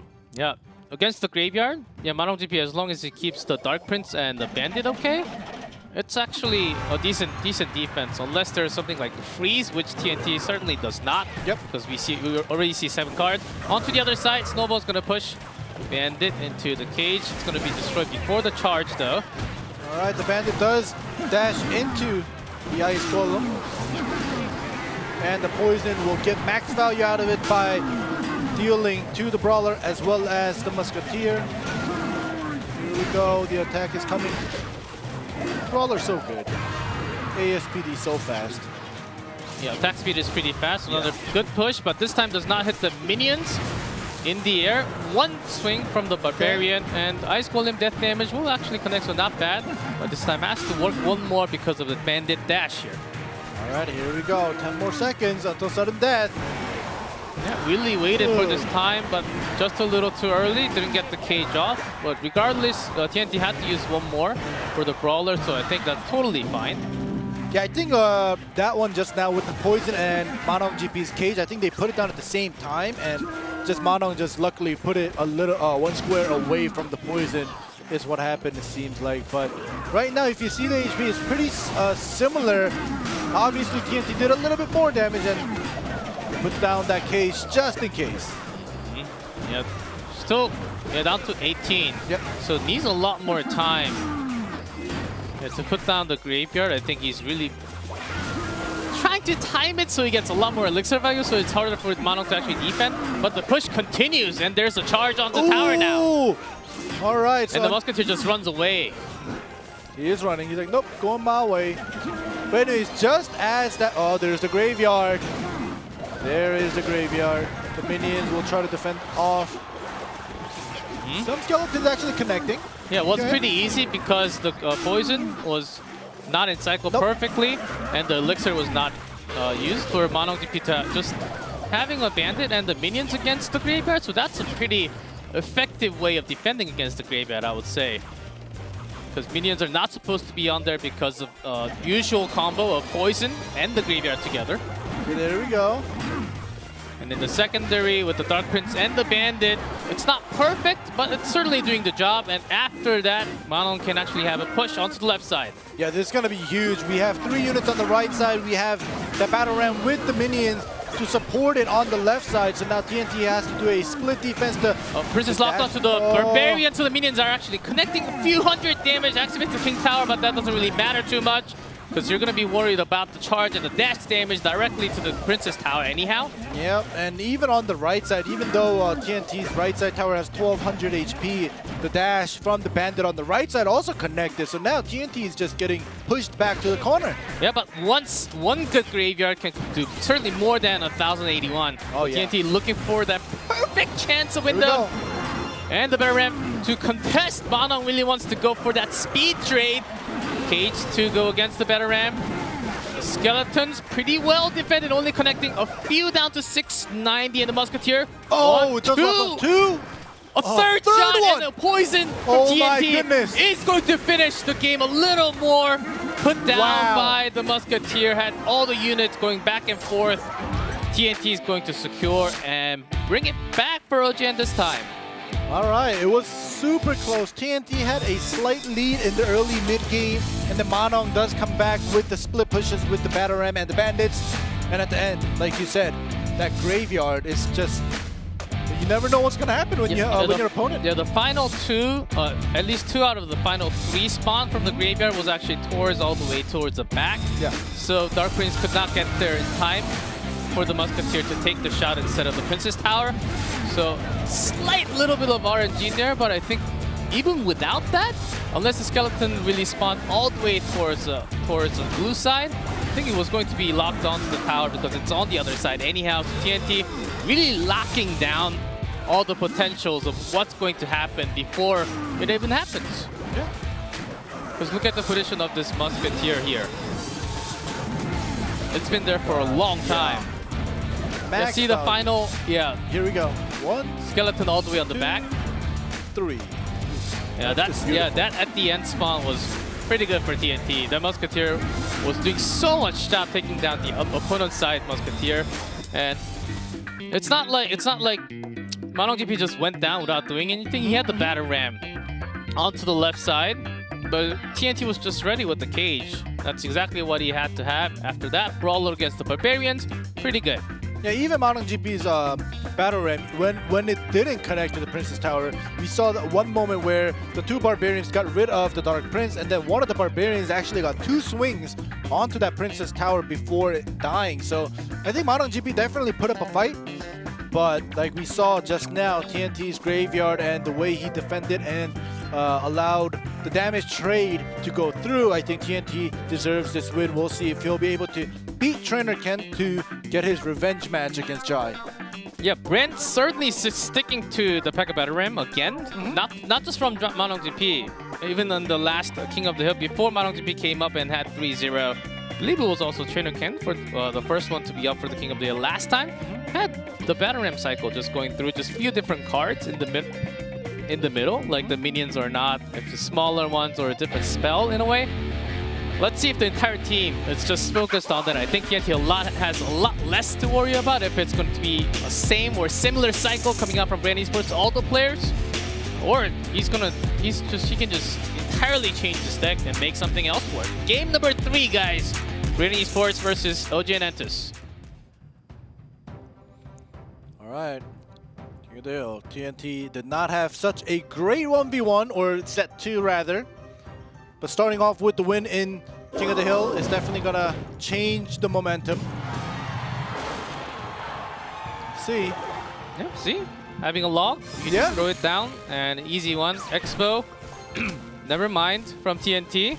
Like a lot likely to have going towards the Hoggy this time. Yep. See a lot more Valkyries coming back in, not just for the Hogs. A lot more of. Am I still doing Expo? Yeah. now he's playing with us. Yes, Pumpo did come out last week from, can't remember the exact team, but come out. Okay. Yeah, from LGD versus Genji, and did take the win against the P.E.K.K.A. Magic Archer Ram Rider deck. So certainly the one you can certainly make it work a little heavier, compared to the 2.9. If your pump is working, it's going to be fine. And so far, the Elixir Collector seems okay. Yep, and he's gonna get max value out of it. And when you allow that first pump to get its value, that's when it gets scary, because you're so far away from the double elixir time, and you're allowing your opponent to, utilize that pump to get that kind of double elixir time, from the early games. This is great. Yeah. For TNT, even though that poison just now did make Trainer Ken come back into the game really well. That poison's out of cycle. Already Elixir Collector getting its value. Yeah. Over time, Trainer Ken is really locked on to that poison. Has to be used against the Collector all the time. So with the Tesla, you can kind of predict where the Expo is going to be, but that's something that you can actually trick your opponent at the same time. Yeah. It is going to be onto the right, but connecting to the cage first. Trainer Ken's got to drop something else before the cage. There's the Knight. All right, well, this is the moment. Now we have the pump that's very, very healthy. And also that double elixir time and the double Tesla. Nothing gets through the double Tesla. And double Tesla plus the Musketeer. Oh my goodness. Yeah, even has to use the log just to get the damage onto the tower and the Expo. But the pump continues. The pump continues, the double elixir. TNT cycling through everything super quick. Yeah, and the next one will be the Tesla right up from front. Exactly, and the Baby Dragon locks onto the Expo, unfortunately. Yeah, but still it will be going down reasonably soon because the pump just went down. So for that amount and how much the Collector actually survived, Trainer Ken actually defended not too bad. Yeah. So right now, I think at that moment, TNT put down the Ice Golem for the Baby Dragon to hit the Ice Golem, but it already locked onto the Expo. So I think TNT wanted to get a little bit more out of that secondary Expo, but didn't do so well. But this time, the Poison... Yeah, it seems like it will still connect a few shots to the tower, and that might just be good enough, as TNT is really looking for this to be a long game, and bring it down to a few more Expo shots, and then just another spell here. All right, so he's going to switch it up, going left and right, obviously. The Ice Golem put down perfectly. The Poison is lovely as well. It's going to get all three of TNT's cards, except for the Tesla that hit underground. Yeah, after the cage, when the Brawler comes out, it locks to the tower instantly, and that's way too much damage already going down to Trainer Can, and this might just be it. You think there's not much HP left, but it still puts out all those arrows. All right, the graveyard is shown. Trainer Ken, he knows that he has to make something happen. He needs to surprise attack TNT, and this was his surprise attack, and it did not go so well. Yeah, Lock Snowball are the usual too, along with on this deck for 3.4. Oh my goodness, TNT, he's like, all right, 262, I'm gonna leave that alone. Yeah, if you have a lot more focused on the left, I can log the left side, but still has to worry about the graveyard, the skeletons coming out from it, so certainly keeping the log. And there's too much time. Too much time left, and Trainer Ken. Yeah, does not take the game, and that was a hard matchup. Really hard matchup for him to actually take this one. TNT with the Collector. Going to run away with it. Not just how the matchup was actually pretty tough for Trainer Ken. The starting end and how TNT waited for that poison was actually the key. Yeah. He really wanted the exact opposite cycle of poison to be onto the other side. The 4 cards basically away from his collector. Not really waiting for the time. When he drops down the poison, okay, I'll just put down the collector right after so I get a lot of its value. Yeah, the funny thing is, the moment that the poison goes away and TNT puts down the collector, Trainer Ken's face was like, oh, you're gonna do that to me? Because he knew exactly what TNT was going for. And the moment that happened, like you said, it was just TNT's game. He was getting that, that extra elixir from the pump for a very long time, no matter, even though Trainer Ken cycled through to that poison to get rid of the elixir collector, it still was too late. Yeah, the reason why we were saying he was cycled out, Trainer Ken does have it's not the heaviest one even without the graveyard, like 3-4-4, 3-4-2, that's like 3.4, 3.5. But the entire deck of TNT is 3.4, and just without using the spell, you can actually get faster value. So Trainer Ken can't really catch up to him unless he really gets the positive elixir trade, and TNT just did not let that happen anytime in the game. That's why his Expo were connecting. There is a reason why it connects. Trainer Ken simply does not have enough elixirs to drop down before it connects to the tower. So now up, Jai TNT about to have a 3-0. Yeah, sweep on the King of the Hill for Ojianentus, but Jai is back to bring his Nightmare back. Yeah, and this Nightmare isn't very far away. It was just one set away, where Jai went 2-1 against TNT. And like I said, this is TNT's revenge match. We'll see if TNT will continue this momentum and 3-0 Brand Esports for the win, or will Jai come back to haunt him and beat him? Yeah, as long as TNT gets something against the RG, and Expo certainly not the best one against the RG. Pump actually can be okay against the RG unless there's a Lightning, which in case Game 3 from Jai was not a Lightning, it was a Fireball, which is still okay, but not as good as Poison against it. Okay, TNT up. One more for Ojianentus. Jai's got to win 2 in a row for Brand Esports to take the match.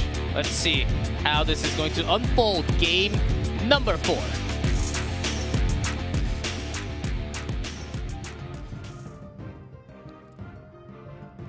Dun, Jai's device is... Something's wrong. And we'll see what happens exactly. Yeah, we just had one more. I think. Let's see if I get that right. Yeah, we had an observing issue at the moment, so we're just going to have a regame. No cards shown at all. Yep. So it's totally fine. What's going to happen? Just going to be delayed just a little bit more. Before we actually go in, I know you guys want to tune in so much. You want to see the game. I want to see the games. Just take out these casters. That's why you guys all say all the time. But you guys are stuck with us. Too bad. But anyways, it's great. They love us so much. And so no cards shown. I know there are lots of fans, especially for our global fans of Brand Esports, and they certainly get a lot of supports. And OG and Entus certainly for the Korean side have a lot more. Not as much on Thursday because it's during the weekend, weekdays. On the weekends, we have a lot of fans actually coming down for, especially for not just for the Korean casters. Yeah, a lot for the Korean teams, not just for OG and Entus, OPGG, and 2 more. Well, we're in the game already, and like you said, it was a quick remake, not a huge deal, and no cards were shown, so a remake like this is not going to have a problem with either side. Bat and a cage. Yes, good ending. Exactly. Yeah. Here we go. Yeah, just cycling through your first hand because you don't really have a choice, even if you have a minor. Oh, if you have a minor, maybe, but it's going to be a waste of elixirs anyhow. Okay, certainly focusing on Bandit. Lots of Bandit from Brand Esports. Yeah, and you were talking about this before getting into King of the Hill after set number 2, how Brand was focusing so much on the Bandit and the P.E.K.K.A. This time around, the Poison gonna be doing pretty good, getting rid of the Flying Machine and doing some chip damage. It's going to be, it seems like just a fireable bait from Jai. Yep. Yeah, with Musketeer not locking onto the tower, Magic Archer takes the hit from the bullet. And TNT, what's he got right after? It's a pretty quick cycle with the skeletons. All right, the Princess Tower just in range to lock onto the Magic Archer. He's gonna get a couple arrow shots onto the cage, not a big deal. Ooh, barbs. Yeah, fireball bait basically. Yeah. And for TNT, which he does not, so he's really got to time well. If he wants to have the poison, if it gets out of the poison, you'll be losing value. So timing it is going to be the hard issue, having the Rascals to bait everything here. So good rotation for TNT with cycling. Okay, the Flying Machine gets one shot onto the Princess Tower, and that Royal Hog split is happening now with the Rascals coming through as well. Just gonna be doing some chip damage, and nowadays we're seeing a lot of 1v1s doing splits, and once again, replied by another Royal Hog. Oh yeah, and it goes straight through with the dash into the Princess. That was basically not wasted because it did hit few Royal Hogs, but that was certainly a little more damage than TNT wanted onto the right bottom side. Yeah, the Bandit connecting with the dash, avoiding the log because you saw TNT use the log to get rid of it, but it avoided it with the dash. Yeah, which is a big problem for because likely Jai does have his own, and it might just be a fireball when he gets the chance. Not showing it yet. Magic Archer not being able to connect to the Princess Tower across the bridge. The Royal Hog and the Barbarian splits, and the Bat splits. The splits going all the way from Jai, and the chip damage is going through onto TNT's Okay, Princess not that Tower. bad though. Magic Archer to take out a lot of hit hogs, not really doing his job against the Barbarians. TNT does not have a fireball in this case. Logs against the Barbs only. He was really dropping it because you gotta save that Magic Archer. That's your winning condition as TNT. Alright, the chip damage, he wants to put it in with the Magic Archer, but with the cage, with the barbs, with everything just being split from the middle, is not going to be able to allow the Magic Archer to do the damage to the Princess Tower. A lot more down onto the top because overall the poison. Yep. Few Royal Hogs actually connecting on it instead of splitting, because you have to really get a chance for the poison, a lot more value. TNT is really focusing onto the right side, which can make the game a lot easier for Jai if he keeps on doing it left side this time. Okay. Ooh, nice Magic Archer position with the cage just to bait it out. So the Royal Hogs onto the left side will just get one hit. And with the Rascal Girls, going to take some more, and the Magic Archer still survives. Bandit takes some poison damage, but charges in and off the angle where it pierces through into the tower damage. So that was a pretty good Bandit there. All right, well, here we go. The constant poison chip damage, I think, is the critical key right now with the Royal Hogs onto the one side. But now this time, Jai is going to be doing the same thing here. Yeah, good logs if that many. Jai was basically saying with that bridge spam, okay, use the poison off my tower so it doesn't damage the tower anymore. Here's the counterattack with the Royal Hogs from TNT. Diving into the cage, slow down from the snowball, but not perfect. getting few more minor damage with that Royal Hogs, but about 100 more. Yeah, that snowball thrown from Jai actually allowed one of TNT's Royal Hogs to just get pushed to the Princess Tower and do maybe 1 or 2 more hits than it should have done. But got all the slows onto the other units. I think that was a big sacrifice that Jai had to make. Down to 771 onto the top, down to 1 minute and 10 seconds, no fireball. So Jai can spam bridge right now. And let's see, the Logs taking a lot of units down, certainly damaging all of them. Yeah, bats. And with this poison, I think that's just about it with the last tick. Yeah. Because certainly first 2 ticks actually went in, and that's just enough damage from TNT to grab his 3rd win in a row for OGN Entus, coming back strong in the King of the Hill. You know, I would usually say, oh, TNT was so angry for losing set number 2. He just raged out and went 3-0, but his facial expression just always the same, so I can't say that. But great games coming from TNT. Yeah, with the Rascal Skeleton Bats, usually it actually is poison for the Royal Log deck with the Log. So it worked okay, but Jai happens to have the Fireball bait, which is, for the poison, it takes a lot more time. And when you have poison, you can just bridge spam like that. But exactly as TNT basically called it, a Log doing too much value, getting too much value, hitting all the Hogs, the Bandit, all the barbs together. So I think that was the key. Log just getting too much value. TNT just knew that, okay, this is a positive elixir trade for me. I can just go forth from here.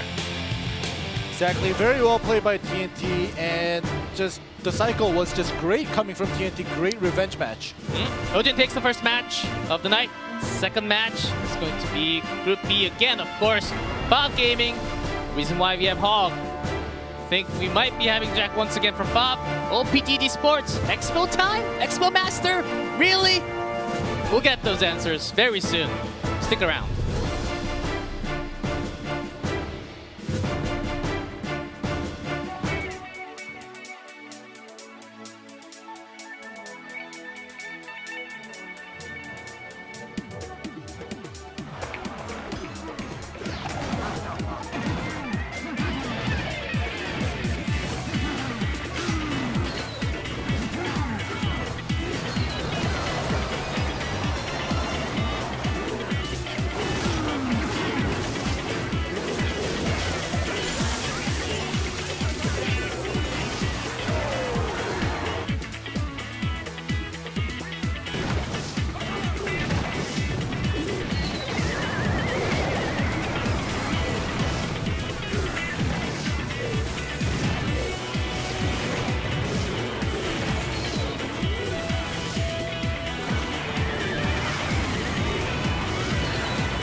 Welcome back to Clash Royale League Asia. Second match of the night is going to be FAV Gaming versus OPGG Sports. And if you're just joining, you came... Oh, you're a little late, but you missed the big match. And a bigger match is about to happen because of all the players, the roster, the lineup of between these two. Right now, this match, for both teams, they have to grab a win right now. They definitely do. Both of them need a win. They're both on the first day 0-1. So unlike the first game where both of the teams were 1-0, both of these teams in match 2 are 0-1. And one of the teams being FAV Gaming, we have Kita-shan, Kentsumeshi, Jack, and Donnie. Yep, the 4-man roster. Yeah, Jack, I think you will just come out for a 1v1, really sticking in hard, even though it might not be performing the best on stage. Known as one of the most popular, the best player with the skill from Japan. And he's not really showing that too much on stage this year especially. But I think it's about time. He's certainly used to the stage by now. Yeah, he definitely is. And, you know, he did a little bit of an upset in Season 1. So, you know, I expect something to come out from him. And a similar story for Expo Master on the left. OP. Overpowered. They gotta show that sometime or very soon. Asher, Hooney, Dabong TV, Dabong just now. Yeah. So they just gotta stick together. Asher, Hooney, they're 2v2. We're okay. Expo Master, can he pull off some better moves and decision placements? I think we were expecting just a little too much from last time. This time, I'm not even going to expect that much of a level. I think he just needs to come back really hard, strong. and then make it work on stage. Yeah, Expo Master, definitely one of the players that we've been looking out for since even Season 1. Thinking, why is he shaking? Why is he not in his right mind? But we saw the VCR during the group draw. He said he's going to be focusing a lot more. He still has yet to prove to us that he's focusing this season. So we'll see how well he does against a very strong opponent like Jack. But before that, we have Kita-san and Kensumeshi for 2v2. On the side of Valve Gaming, OPGG Sports will bring out Asher and Huni. Yeah, Tornado ban, Lava ban. So one of the most common cards actually removed for that 2v2. Maybe sticking to a lot more graveyard, usual Golem, Giant Double Prince. Not a lot others to go through.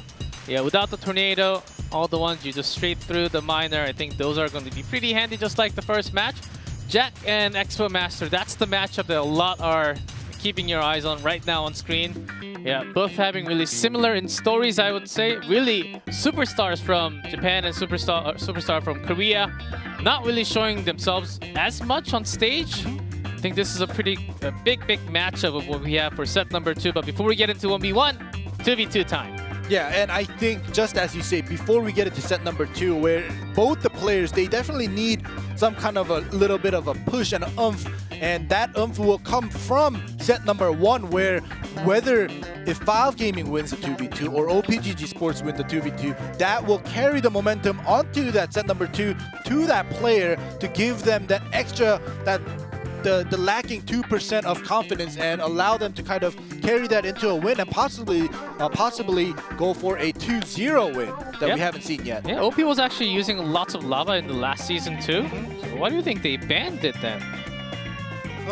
Maybe they're gonna switch things up like you said, and they want to kind of keep up with the trend. And if they're banning the lava because Tornado ban is so popular, and if they're gonna ban the Tornado, they might think, oh, the opponent might ban the Tornado and bring out the lava, so they're gonna just ban the lava. Maybe it's some mind games with the bans.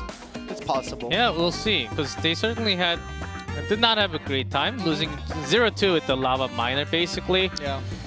What else they're thinking? I think Mega Knight P.E.K.K.A are the most common ones. We've seen, I think we've seen it all, but they might surprise us with something else with the lava ban, Tornado ban. Let's get into 2v2 between Valve Gaming and OPGG Sports. Alright, we have Valve Gaming blue, Kita-san, Kenzumeshi pair. And OPGG Sports dropping something heavy. Yep, right off the bat. Not gonna even wait to see what the other side will put down early on. Just a cage, and they just answer with the Golem. Okay, Golem certainly used from Pronos early on, did not do so well. 0-2 last week. Poison can be expected pretty easily with the Golem deck coming out from OP. Inferno Tower ready to go. No damage connected to it, no further damage. But look at the right side. After defending against that graveyard, the Brawler plus everything else with the Lumberjack and the Dark Prince and the Baby Dragon. Yeah, the crazy part is the Rage spell from OPGG. They want to control... Not the Lumberjack, I'm sorry. Yeah. They actually want to control the Golem and went to speed up, went to not to. That was the way. So when you have a Lumberjack, it's usually paired up with the Golem. You can't really control it. It's more controlled from the other side when it's going to fall off, and that's drop the Rage. But in this case, they can cycle faster, and also they can control when the Rage pops. So it was onto the other side. All right, well, Golem Prince now onto the other side. They want to focus on the weaker Princess Tower.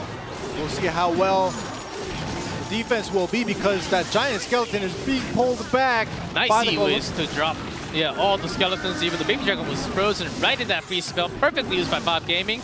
Yeah, but not too much with that E-Wiz. Skeleton, a little too scary.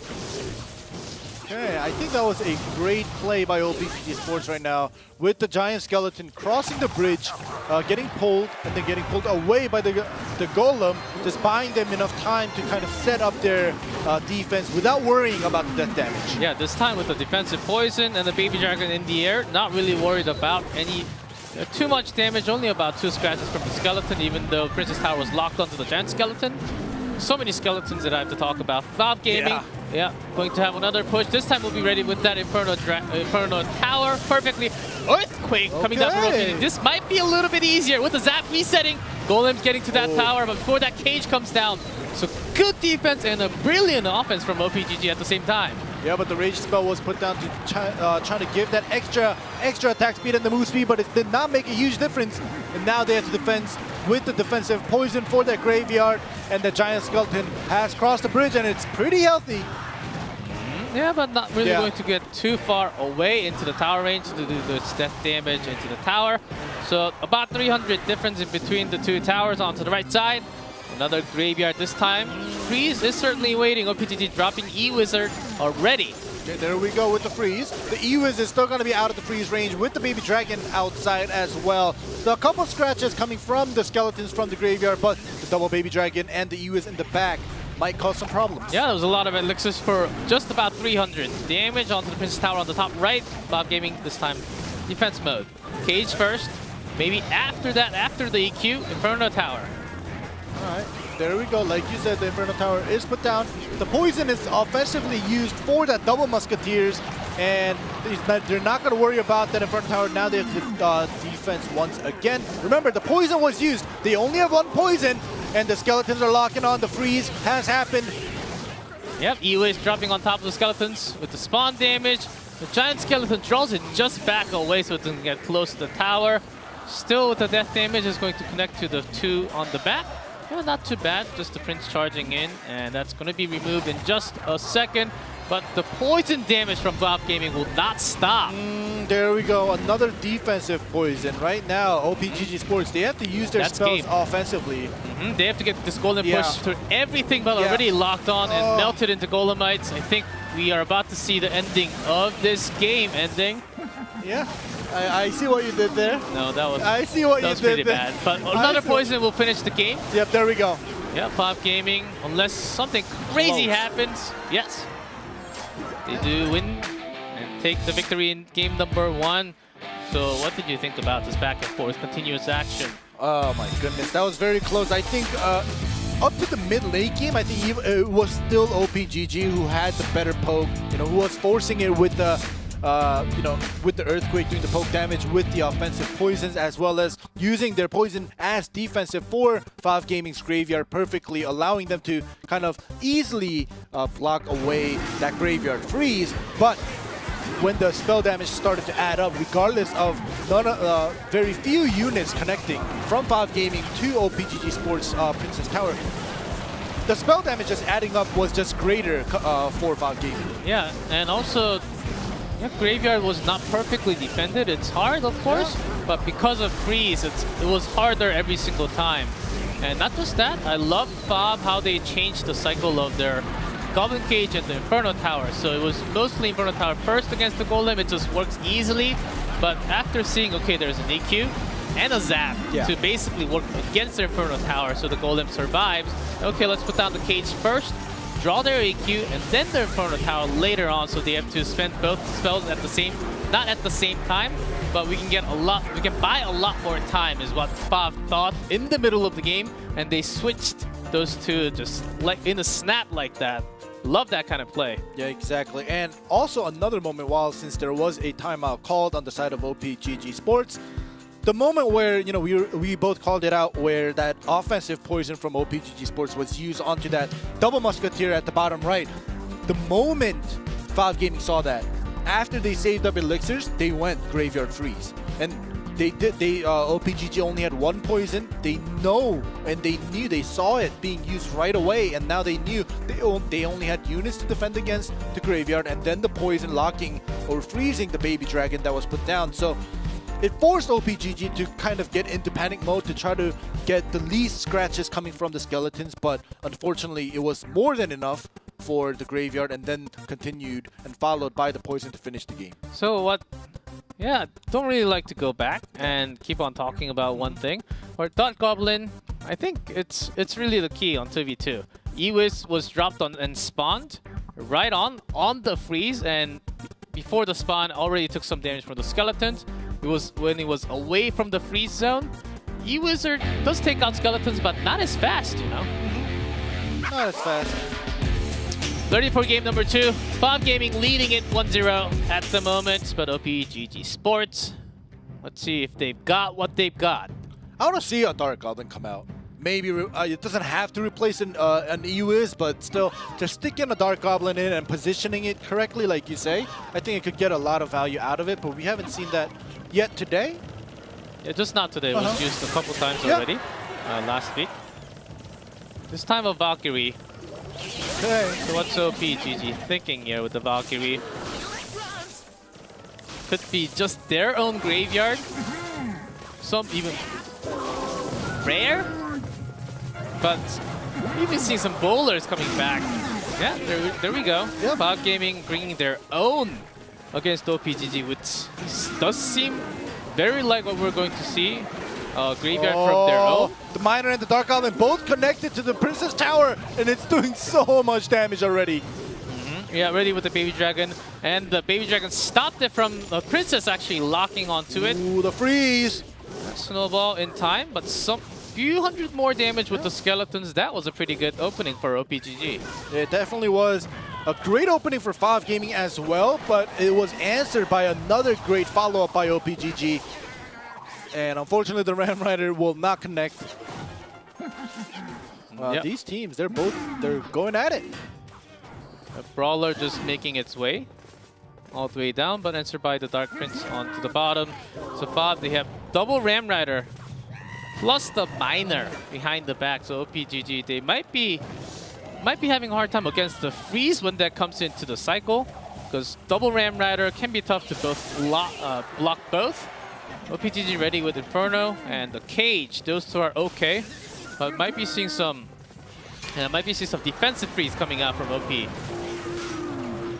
All right, there we go, the P.E.K.K.A. and the Inferno Tower is still going to lock onto the P.E.K.K.A. Not doing too much damage, but still more than enough damage to give that advantage to OPGG's P.E.K.K.A. And there we go with the graveyard. Yeah, Mega Knight for the spawn damage, and then it does not jump back to the skeletons. Already pretty good with the Dark Goblin and the Lumberjack onto the back side of the Princess Tower anyhow. There we go with the log. Yeah, pretty good defense coming down from Valve Gaming. Time for the Ram Rider with that rage. Yeah, answered by the Cage all the time, so it's not a problem for OP. All right, this attack with the graveyard seems a little bit strong, and that's going to force Valve Gaming to use their poison defensively here to just make sure they take the least damage. Yeah, another push with the P.E.K.K.A. and the Ram Rider. This time might not be dragged. Yeah, it might not, but it does get dragged. Yeah, even the lightning is. So a lot of spells and heavy push this time. Not perfectly, just got a scratch from the Ram Rider, and then Miner continuing its damage one by one, even chipping in some log damage. They do want to finish the game. It is overtime right now, and like you said, Valve Gaming, they have that advantage right now. It's only 500 damage. However, it's still more than good enough if they just allow 1 or 2 connections, plus the spell damage that they have. They have lightning, poison, and also snowball, as well as the log. There we go, the poison is used. They have to defend this graveyard though.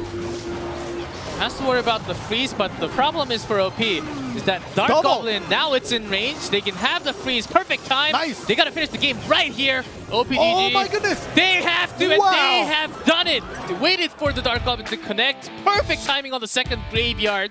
This is exactly what we're talking about. And they have made it work, and that was the only chance they could have achieved. Any further chance, they did not have any further chance after that moment. Yeah. You know, we saw for a moment there, Valve Gaming, they only had 550 HP on the right side of OPGG Sports, and they one last push with the spell damage was needed. That's it. I don't think, you know, it was basically a done deal as long as, like I said, they defended well against that graveyard. But the double graveyard, the staggered graveyard with the freeze until waiting for the Dark Goblin to get in range was just perfectly thought through, and OPGG, they deserve the second game win. I don't know which player used the second graveyard. The second graveyard timing was perfect for the Dark Goblin to march in and then get in the range of the freeze. So you can have the perfect circle to freeze everything so the skeletons connect. Yes, this one.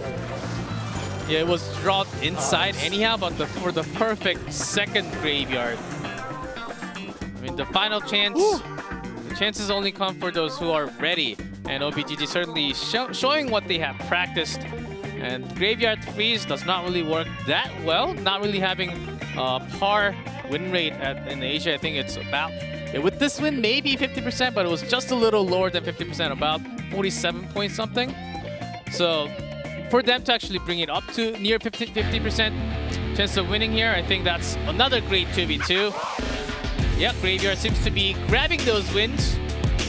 Let's see Five Gaming OPGG if they're going to use it once again. All right.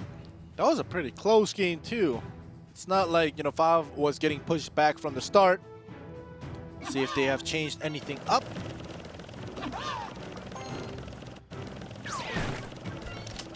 For the chances, and when you see this many units just being brought down, certainly OP did start with that golem in game 1, and then they switched off to okay, didn't work, not really the best one. Graveyard, I guess, is one of the best with the freeze.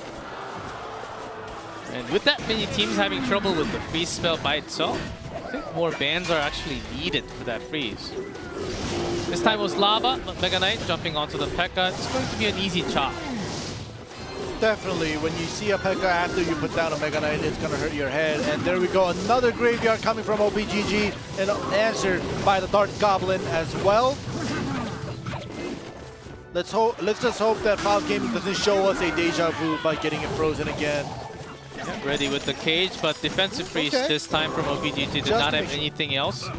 Well, they have a few other things like the Musketeer, but the cage might not be enough for Dark Prince charge, Ramrider charge, and also the Brawler, I believe, was in there.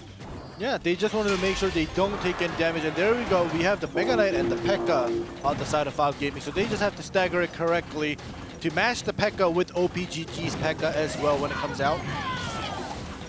Yes, but against the Inferno, there's that first lightning, great snowball to buy a good amount of time, actually.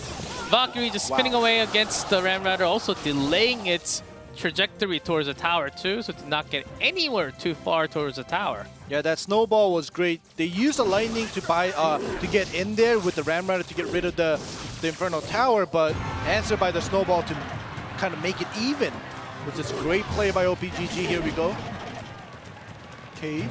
Yeah, another big setup, so they can have the Brawler along with their own push.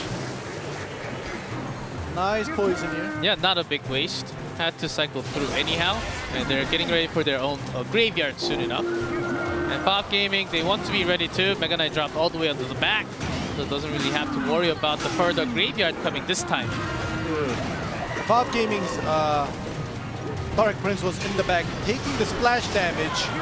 He lost his shield already and basically dead. Not doing too much. Here we go. Straight in with the Rage, and so many good minor blocked from the Valkyrie and everything else together. Now push for OPGG all the way onto the left, and making sure the Dark Goblin has to come through near the tower. It seems like this time they're not going to be using the freeze. Yes, because nothing else was crossing the bridge, locking onto the Princess Tower. Like this move, so they can actually save it up for maybe a defensive freeze if they actually need to. But without the Ramrider, without those charges, yeah, they don't even need to use the freeze this time. Yeah, but that poison was getting 5 units at the same time, so I think that was such a great play. But here we go. The huge attack is coming with the Lumberjack ahead. Gonna drop down the Rage, but the defensive freeze is going to buy more than enough time for OPGG Sports to defend this perfectly. Yeah, even nice. Not perfectly. Yeah, Ewiz dropped on top of Miner, did not get the damage, but at the end, Dark Prince getting the charge. That was about it. Mega Minion taking care of the Dark Goblin. If you leave that thing, if you leave that small, weird thing by itself, it's gonna shoot darts everywhere. All right. Go. Nice lightning to do a little bit of chip damage here. So overall, even though OPGG is doing a great job defending, you can still tell by the spell damages that it's still OPGG is lacking damage compared to what Five Gaming has for their Princess Tower. A nice defensive poison used by Five Gaming as well. Yeah, mostly spell damage from both sides, and this time setting up another against the Valkyrie. OPGG, yes, does have to get the perfect P.E.K.K.A. just by itself. Five Gaming don't really want to have another thing hurting at the same time, so not really having the Mega Knight yet.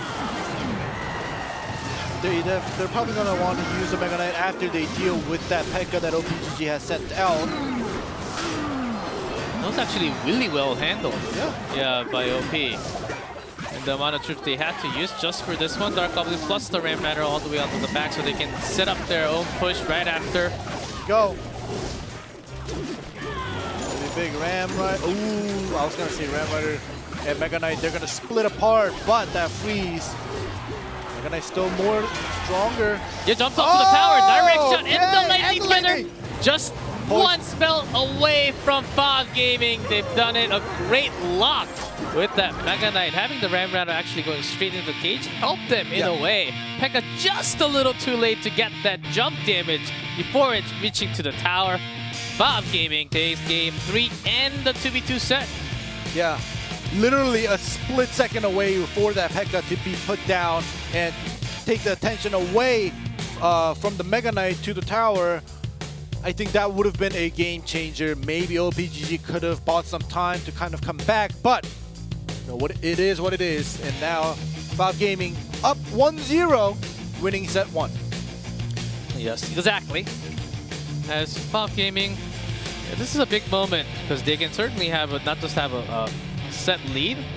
The entire season, not their problem, but if they go towards perfecting their 2v2 and bringing this kind of result for the team, I think it's exactly what they needed. So we focus a lot more on 1v1. We tend to because, yeah, a lot more hyped games. 1v1 is, I guess it is the normal side of things compared to the 2v2. It's recently pretty new compared to the 1v1. Yeah. Yeah, not just in game and competitive too. But if you grab the 2v2, you basically have one more life. Yeah. All the time. If you win 2v2 all the time, that's exactly why Ponos was so strong in the previous season. Also game with having lots of 2v2 wins. Reason why Brand Esports, they had a brilliant season back-to-back, like pretty good end standings in 2018 because they were really strong in 2v2 results. Fog Gaming, if they're able to grab a win like this, even if it's a 2-1, it's going to be a lot better of a season for them. Yeah, and you know, you guys can see the replay for yourselves, but OP, they had such great defense, and you know, winning the 2v2, and you talk about how you can still, it's basically like having that +1 life that kind of allows your team to, you know, be able to go to King of the Hill even if you lose that 1v1, right? But OPGG Sports right now, this is their second day, and they haven't won a single set. They're 0-2 right now. They're the only team that didn't win one single set. And this is possibly the last game if Jack beats Expo Master. And we were talking about how Expo, we wanted him to come back to his old form and, you know, prove to us and to you guys that this is the reason why we hyped him up last season and this season. No, not really. I kind of did. I was like, oh, Expo! He's got to prove himself. Yeah, that is. Yeah, he's got to prove himself 100% on stage. correct. Yes. And we can only talk about this guy so much. I think we did more than enough. Yeah, more than enough for years. Especially when he was back in time. Good. Yeah. That master... Even the caption says time to take his title back. So he still hasn't taken it back yet. Yes, I translated that. So. Oh, you did? Yes. Oh. Oh my god, you did it? So of course I know. Yeah. Oh my goodness. He's nowhere close to a master. No. If you're a master, you gotta do everything. You gotta be able to beat almost every single deck against it. Here comes the match. Jack versus Expo Master. 1v1. I didn't know you did it. Did you do the last week one too? Some of it. Oh, you did. I was like, oh my goodness. Yeah. I was like, look, it says he had to take the title back, and you're looking Expo, at me. Expo brought Expo. Yeah. So easy for Jack. If he brought his Hog EQ, it's great. Okay, only so far just minions. Yeah, with the minions, the Expo Master, the reason why he's having the Hog emote is paired up awfully a lot with the Royal Hogs too. Or just the Hogs too. Yeah. You can basically read from his emote, okay, what do you actually have? There were lots of bait decks like this from Expo Master, but because it's Expo Master, I'm just guessing it's going to be the traditional regular Expo with the Tesla, with Archer Skeleton, but there are some weird ones with the mini P.E.K.K.A, and it suddenly goes with like an RG or like a giant skeleton graveyard, which I doubt Expo Master has it in his hand because how prevalent the P.E.K.K.A is currently in the meta right now with the Magic Archer, the Battering Ram Rider, talked so many times about it. Yeah. But what does Jack have? That's my concern. Or what I want to find out very soon. I don't think Expo Master even has a clue. He's just been spamming that Hog question mark emote. Okay, I have some time. I'm just gonna search. Yeah, go look through I'm just it. gonna command F and just search all the minions, all the decks with the With minions, the minions in it. in it. And goblins in it at the same time. Not spear goblins. Yeah. But yeah, we are gonna go on with this elixir leak. Not a big deal. Yeah, with just the goblins, it's really, really rare. Just Really? the goblins. Goblin, Yes, it's usually goblin minion? because it's usually skeletons with minions, and you don't really basically see goblin as a card. Yeah. Nowhere. Spear goblins, yes, for some cycle decks. Ooh. Yep, exactly. RG, here we go with the P.E.K.K.A. in response perfectly. Wow. Frozen just a second with Ice Spirit, but still 2 shots into the tower. And Jax got that 7 elixir, big body unit going right ahead. Ooh, alright, so we have the P.E.K.K.A. and the Hog Rider and the Musketeer getting and helping get rid of the Tesla super quickly. Yeah, not as bad because Mini P.E.K.K.A. is a great response against the Hog Rider, only gets the 1 swipe and the log damage, so a big trade for both. Not as bad. Quick cycle, both of them through to the Royal Giant as well as the P.E.K.K.A. Yeah, this is what Expo Master is basically saying. Okay, if you have the same cycle, then I'm going to win overall in damage. There's that great fireball doing the damage to the P.E.K.K.A. and taking out the minions.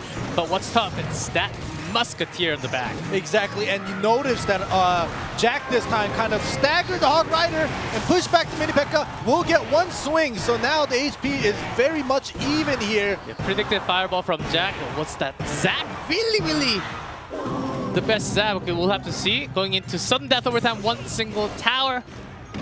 Will be GG. Exactly 100 HP apart from the top and the bottom. Here we go. The Tesla is gonna do damage, but the Hog still does get a swing in. Yes. Sort of blocked by the skeletons and the mini. Okay, does lock straight onto the RG. Nice pushback. No damage, no cannon fire from the RG. Yeah, if you have the Tesla right at the center, if you have the Hog onto the side, all the way to the left or the right, it goes straight to the tower. Yeah, Now many Hog Rider times. here. Probably a, okay, cycle back through the Tesla once again. So you gotta, so for Jack, you do want to time it with the P.E.K.K.A. so it doesn't get dragged as much from the Tesla, but it's going to be really tough in terms of the cycle. Expo Master trying to land a few more RG shots. And Jack always ready. He was licking some elixir, just throwing down the log, but log was used. Okay, here we go, Musketeer, and the P.E.K.K.A. needs to be put down. It was a little bit late, so the Royal Giant will get just 1 with the Zap kind of interfering with the second cannon fire. Yeah, Hog on the left to go in straight, but goes straight to Tesla this time. A different choice to make Expo Master a little confused this time. To keep that Musketeer alive. Yeah, RG just a little late! And the secondary Musketeer comes back with the goblins. 2 shots though from the RG. But still not as bad for Jack because certainly the moment you put down that tower, you win, and he has the fireball. Expo Master does as well. So let's see, it's just about more chipping damage just by a second. Hog Rider. Hog, that Mini P.E.K.K.A. not even doing the damage. Tesla just going in straight, getting the draw. RG not having the second down. 4-13. But Jack, can he actually go through just a little bit more? Okay, so now Expo Master, he is thinking, all right, I'm gonna have to probably cycle through 1 more time anyway. So he used the fireball for the bridge, and here we go, the RG does come through. Yeah, and the Ice Spirit delaying it just a little bit more with the log. Is that going to be in a perfect log again from Jack to have no damage from the RG? 329. Expo Master ready with that Hog Tesla to the left side against the Hog Rider. Did not get hit by the fireball, but still got the Musketeer. Minions locked onto it. Hog still pretty strong with the fireball. This may be just did 56. 1 damage away with the Zap and Minion connecting to it. Jack's going to take game number 1. This is exactly what we waited for. Oh my goodness, this was great. It was basically just, they were talking.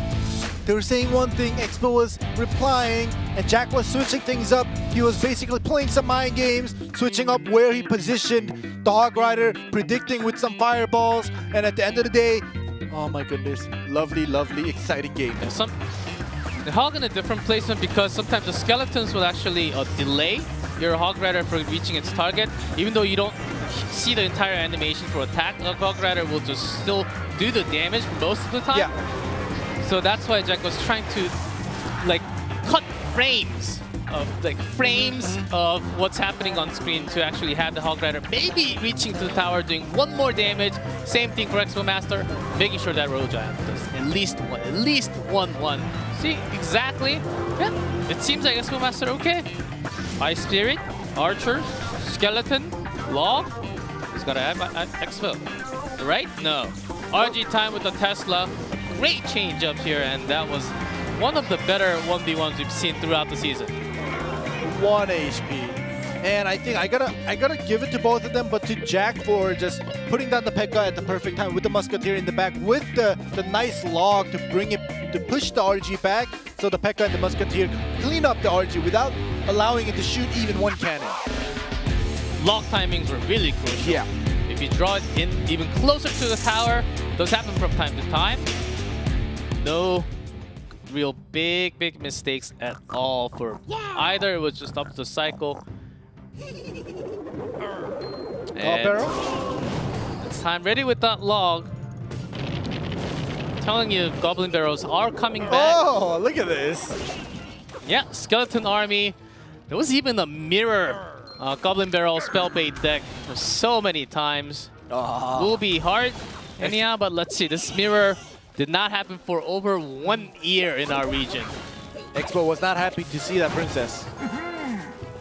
Yeah, certainly, because you have the Skeleton Army. Okay, Dark Goblin does lock onto the Dark Twins, so not as bad. Few spear shots onto the bottom left. But the split is going to allow Expo Master to get it with the cage. Yes, for Expo Master, yeah, Goblin, yeah, with that RG sticking in Rascals for Jack. Is it going to be enough? It takes a lot of time to bring down that RG. Second shot. Okay, 2 shots.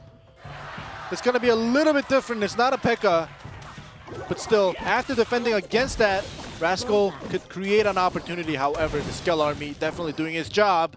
Yeah, RG is a heavy one from Expo Master. You just rotate between Dark Goblin Princess, Dark And a Prince, Mega Knight. and the Bandit usually. All right, well, here we go. Expo Master has to make either the Mega Knight or the Royal Giant work. And right now, it seems like the Mega Knight actually might work with the Dark Goblin connecting to the Princess Tower. And, oh, okay, I was going to say, and the jump damage, but it died in the air. Yes. Arrows are pretty strong, you find out when the Mega Knight dies in the air. Yes. Yeah. That thick armor that he's wearing is just, I guess it's made out of leather. So for Jack, a lot more standard of the spell bait. Princess down as we go. The Goblin Gang that was put down. So the Princess in the back will clean it up. And now we have a automatic split push coming through. Yeah, easy with the Skeleton Army. Basically drawing another spell. Jack is really... With the Rascal Girl and 1 Spear Goblin connected to the top left, doing actually a fair amount of damage. Well, having to use that log once again. Bandit not really getting the charge onto that Dark Goblin. I think Jack really wanted to have another kind of charge on it. Mega Knight dropping hot spawn damage, deleting everything in the air. What's he got after? He's just going to take all the damage RG onto the other side. This is going fire versus fire between the two. Goblin Barrel, I think the bottom left is certainly gone. Not gone, 71 left. But look at top left. Top right, I mean. All right, Ready with the Skeleton Army. Okay, one stab, 250. But look at top left. The Bandit connection. When did that happen? Yeah. It just connected from the defense of Jack. It seemed like he's not even... Okay, I do this every day 1,000 times. That was a good matchup. I win 2 games against Expo Master. That...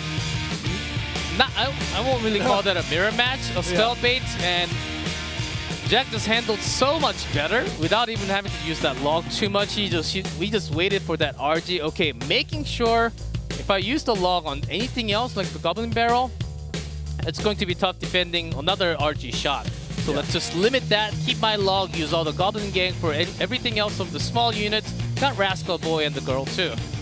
Jack certainly made it where it seemed like at the moment where 3 towers were being attacked at the same time. Yeah. I thought Expo Master almost had it. Yeah. Like, almost certainly that he at least had 1 tower. Yeah, and I was also focusing on the top right so much. I looked at the left side a little bit later, and I saw the Bandit connect, and Jack already won the match. I was like, what is going on? Both of these players were just playing out of their minds. Jack is back. Expo Master is back, but not at his place yet. What a great match we had. It was a 2-0 for set number 2, and that's it. 2-0 for the set score. Valve Gaming takes a match off of OPGG Sports. Final match coming up very soon, guys. Stick around. It's going to be Game Wit versus Sandbox Gaming. Stay tuned.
is the man. Why did they go to commercials? Want to talk about him forever. But that match is over. And Pop Gaming grabbed the win. Time to move on because we've got possibly another legendary match coming up. Game with Sandbox Gaming, these two teams, I think they're fighting for that first place of Group B. Yeah, definitely. I wouldn't be surprised. But on your screen right now, we have KK, Rollaparan, Yakitori, Yuhiro, and Blossom. We saw Blossom come out last week. We saw Game with play last week on the first day. They didn't do so well. They are 0-1. So even though they are a very, very, very, very strong team, the second place team from Season 1, their starting hand and their first step that they have taken is definitely not so great. However, on the other side, Sandbox Gaming is definitely a different story. Sandbox, few changes in the roster, and one major change in the roster, and that's not Connie. Nope. That guy starts with I. S-L-A-W. Islaw slaying some other opponents here. And that's the reason why a lot of teams are thinking, okay, Sandbox Gaming is actually a really strong team in Group B. As well, a lot of players actually said from Group A. They're putting them near neck and neck with GameWith. And again, bringing out 2v2, they're really certainly making that work a little bit better. GameWith off to a not so great start, as Ending mentioned. but it was a weird day, I would say, for them. It just did not feel like Game With was there, even though they were there physically, in terms of mentally. It's not really exactly there the entire time. A different day. Let's see. Baby Dragon ban, Graveyard ban, Tornado is open with everything else. Yep, and Yuyoro Yakitori on the side of Game With Connie and Sato. We'll see how they do on the 2v2 because that momentum will carry on to the major match of KK versus Ice Law. And that is actually, to be honest, a match that I really want to see right now. Yeah, you gotta wait. Oh, yeah, I know. Yeah. But good news. What? On Game With, we have Roll Up Horon this time.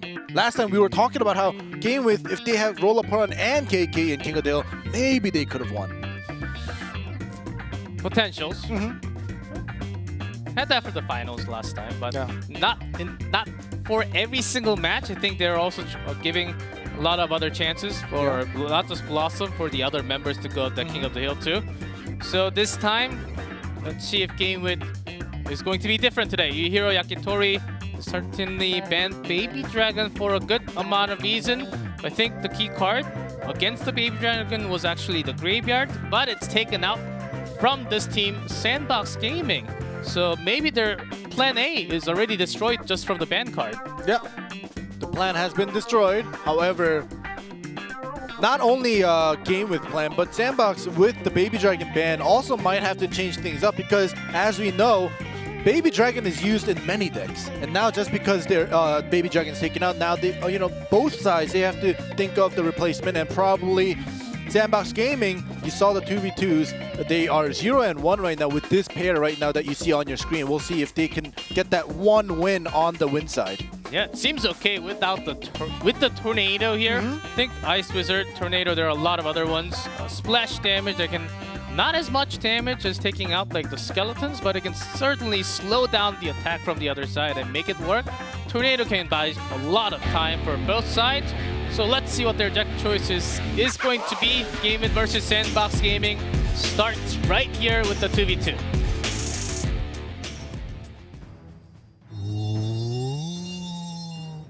Not Christmas yet. I thought you were making that sound. Oh, really? Yeah. Sandbox. Just lots of minor with the Mega Minion and the Dark Prince. Yep. Perfectly placed. Yeah, minor predictions easy because the Tornado is live, so there's only one place that you can put him. Got one pure shot. Was exactly what Game With was looking for. Yeah, but just one. It was probably looking for maybe more than one shot. But that's good enough. Yep. All right. Once again, the minor, obvious placement for the minor. Ooh, Ram Rider answered by the P.E.K.K.A on the left side. Ooh, they're gonna just keep pushing Ram Riders left and right. Want to get some more with the snowball.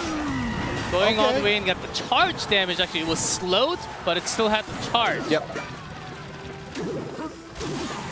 So landing a big hit when the P.E.K.K.A is basically just destroyed from the big laser from the Sauron. Ice Wizard continuing its march. Yeah, got one shot. That's okay. Mega Minion is going to be taken care of easily by the Princess Tower and the Magic Archer. So the real problem is what else is Sandbox actually hiding? Yeah, they are definitely hiding. The P.E.K.K.A was just used. Usually you don't use the P.E.K.K.A for offensive uses, so they just used the P.E.K.K.A when they thought it was needed for defense. Everything else is still being hidden. Okay, Magic Archer, is it just going to be what we see from pretty much, not all the time, but most of the time, P.E.K.K.A Mega Knight with the Magic Archer pure shot? That was an easy slay shot from P.E.K.K.A there. Okay. The Iwis and the P.E.K.K.A coming through. Sandbox P.E.K.K.A seems like it's going to be at full health. Maybe Sandbox can make something out of it on the left side with the Mega Knight being put down. Offensive poison as well. And a big Ram Rider push. With the snare onto the Mega Minion, but ready with that Goblin Cage. Ready to go. Brawler gets one big punch on the side of that giant thing. And then it gets broken down. Yep. There we go. Constantly, Sandbox is just pressuring the bottom left side of Game With Princess Tower. And now they already started just putting the minor elsewhere because they know they're not going to use a Tornado. I think Sandbox has a Tornado. May not be correct with the ice. Ice Wizard and a few more target units basically having here. Ewiz defensively from the game with onto the right side, so they're going to split push this time. Okay, this is going to be big. Any other building card other than the cage? Just cage, but got the area damage, so the Ram Rider has to be pushed from the snowball with that lightning. I think they have it. There's a tornado. Yeah, just in time, but still I think Ram Rider did get a hit before that pull. Yeah, and the Musketeer, the full HP Musketeer locked onto the Princess Tower top left. So that's going to be basically tying up the left side Princess Towers. Yes. In game with they can still split the attention left and right because they found out, okay, they have the tornado. So maybe splitting is not the best case scenario for us right now. All right. Yeah, really good poison. And the miner has, with the response with the double miner, set, yeah, Mega Knight just dropping on top. Ewiz getting the attention away from the tower. Yeah, secured a lot of safe HP. I think one more scratch from the Ram Rider. Game with, they can just spell this damage. Angle's pretty dangerous from the Archer. Oh, it's locking. Pure shots with the P.E.K.K.A. And with the, that's going to be it. Sandbox dropped a Mega Minion to get that damage off. Yeah. But Gamewith was ready for that. Okay, they've got to have something else like the Mega Minion. So the Magic Archer placement had the perfect read on the P.E.K.K.A's trajectory on the walk. Had pure shots going through. Really well played by both teams. Really stopping it, trying to stop it from happening. And yeah, Gamewith just trying to make it happen. Yeah, and I don't know if you felt it or maybe it was just me, but throughout the game, Gamewith was making the offensive pushes while Sandbox was busy defending, only playing slightly offensive with the miners. That's about it. Everything else was just defense, defense, defense as Gamewith was constantly pressuring Sandbox. And I don't know, if you're starting off defensively, you have to find a way to counter push, but it just seemed like Sandbox had everything down perfectly. Yeah, that's exactly why Sandbox is everything perfectly. No, I mean Gamewith had everything. Yeah, sorry. Exactly. Yeah. I listened to you and then. Yeah, what am I saying? Yes, because Sandbox just had double miner, which was being responded by the spawn damage of the Mega Knight, E-Wiz all the time. Yeah, Mega Knight only when it had chances. So their push was really lacking all the time in terms of power and the amount of HP. It was really well handled by Gamewith, how they were handling with the Magic Archer. Not the same case scenario for Sandbox. They were also having the Magic Archer, but never really got close to the bridge because of that Mega Knight. I think that's the key card. As Gamewith, they also had the Ram Rider for the sudden push. Get ready for the second game. I think Gamewith is rolling today. Sandbox Gaming, possibly. But like I said, Ice Law on the side of Sandbox, I don't know. Anything could happen. Oh, KK. Okay, lava. Lava. Okay. Tornado is available, and I think Gamewith has a tornado with this set of cards being shown down on the ground already. Lightning just taking out everything else except for the giant skeleton. Ooh. So, not as bad, and goes down before that death damage into the tower. Okay. Infernal locking. Yeah, lava's gone. With that poison, all the pups are gone. Miner doing some damage. Not as bad, because that was a defensive poison at least. Yep. No tornado was used there by Gamewith, maybe not in the starting hand. Defensive poison. But still the miner doing a little bit of chip damage. Sandbox Gaming also took a little bit of chip damage, nothing too big. Okay, second lava. Yep. Do they have anything else? Right by the bridge. And an offensive poison. Offensive poison and no Inferno Tower yet. They're trying to cycle through everything, but only the lava doesn't really do too much damage. There's that RG. Now marching towards straight into the tower. Sandbox Gaming's ready with that cage. Yep. Inferno Dragon's locked onto it, so it's going to be meltdown in just a second. Yeah, that was the huge problem that Sandbox created for Gamewith. They had the lava Mega Minions bridge spam, and they put the Infernal Dragon all the way in the back just in case of a big counter push, and that was very well defended. But now is the real push. The staggered Royal Giant Skeleton, and that tornado is going to buy them some time. Yeah, and a greater tornado with that death damage, locking onto everything. But Gamewith, they also spent lots of elixirs by having that push. So Sandbox Gaming, they're also, not bad. This is not bad, even after that death damage. We actually saved a lot of elixirs for that. And not bad at all. we'll see. Here we go. Lava Mega. Yeah. Game with changing up a few things. This is what we have seen from the first match. Lava onto the other side. Giant Skeleton with the RG. All right, the lightning to create an opening for that lava and the Mega Minion. And I think this might just be a little bit more chip damage on the bottom left. But the Royal Giant on the top right with the raised up gets, I think, 3 shots. Yeah, a lot more than the left side for sure, but Yep. it goes straight in. Dark Prince. No, nothing in response. Lumberjack just in time, and again also against the Inferno Dragon, so the tower is not locked onto that. Yeah, big scary laser. Yeah, because you can tell GameWith switched up the lane to the right side because they took more damage on the bottom left. They want to use the rage right now and have the Okay. cage Push just back. trapping in time, and good lock with that fireball, but a tornado pulling that back. RG does not get a single shot onto that top Okay. right now. Counter push does have a brawler locking 1, in. That's 2. two. Okay. Yeah, he was. Yeah, it's a little too late. Yeah, to but- block it perfectly, but that was not as bad. Yeah, the 2 swings from the brawler already hurts a lot. And here we go. Offensive poison with the Giant Skeleton passing by. Royal Giant, I think, got a couple shots off again.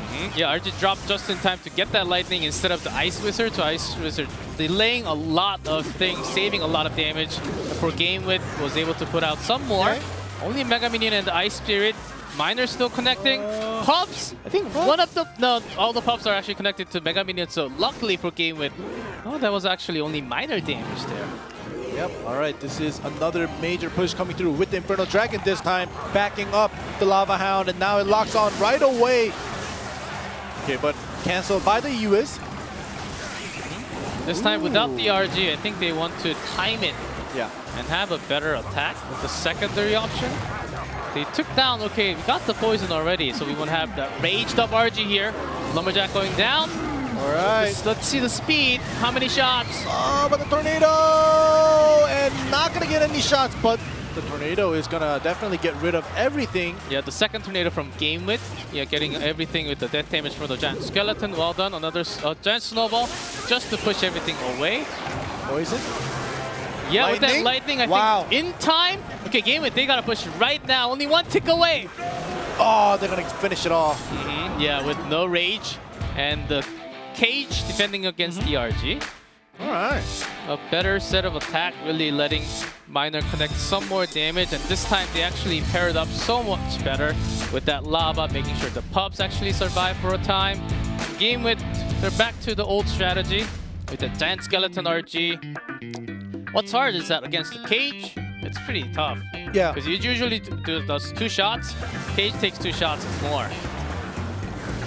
And we also saw Sandbox baiting out the fireball from time to time with that flying machine as well. And Cage, like you said, G-Cliff, with the Giant Skeleton and the RG combo.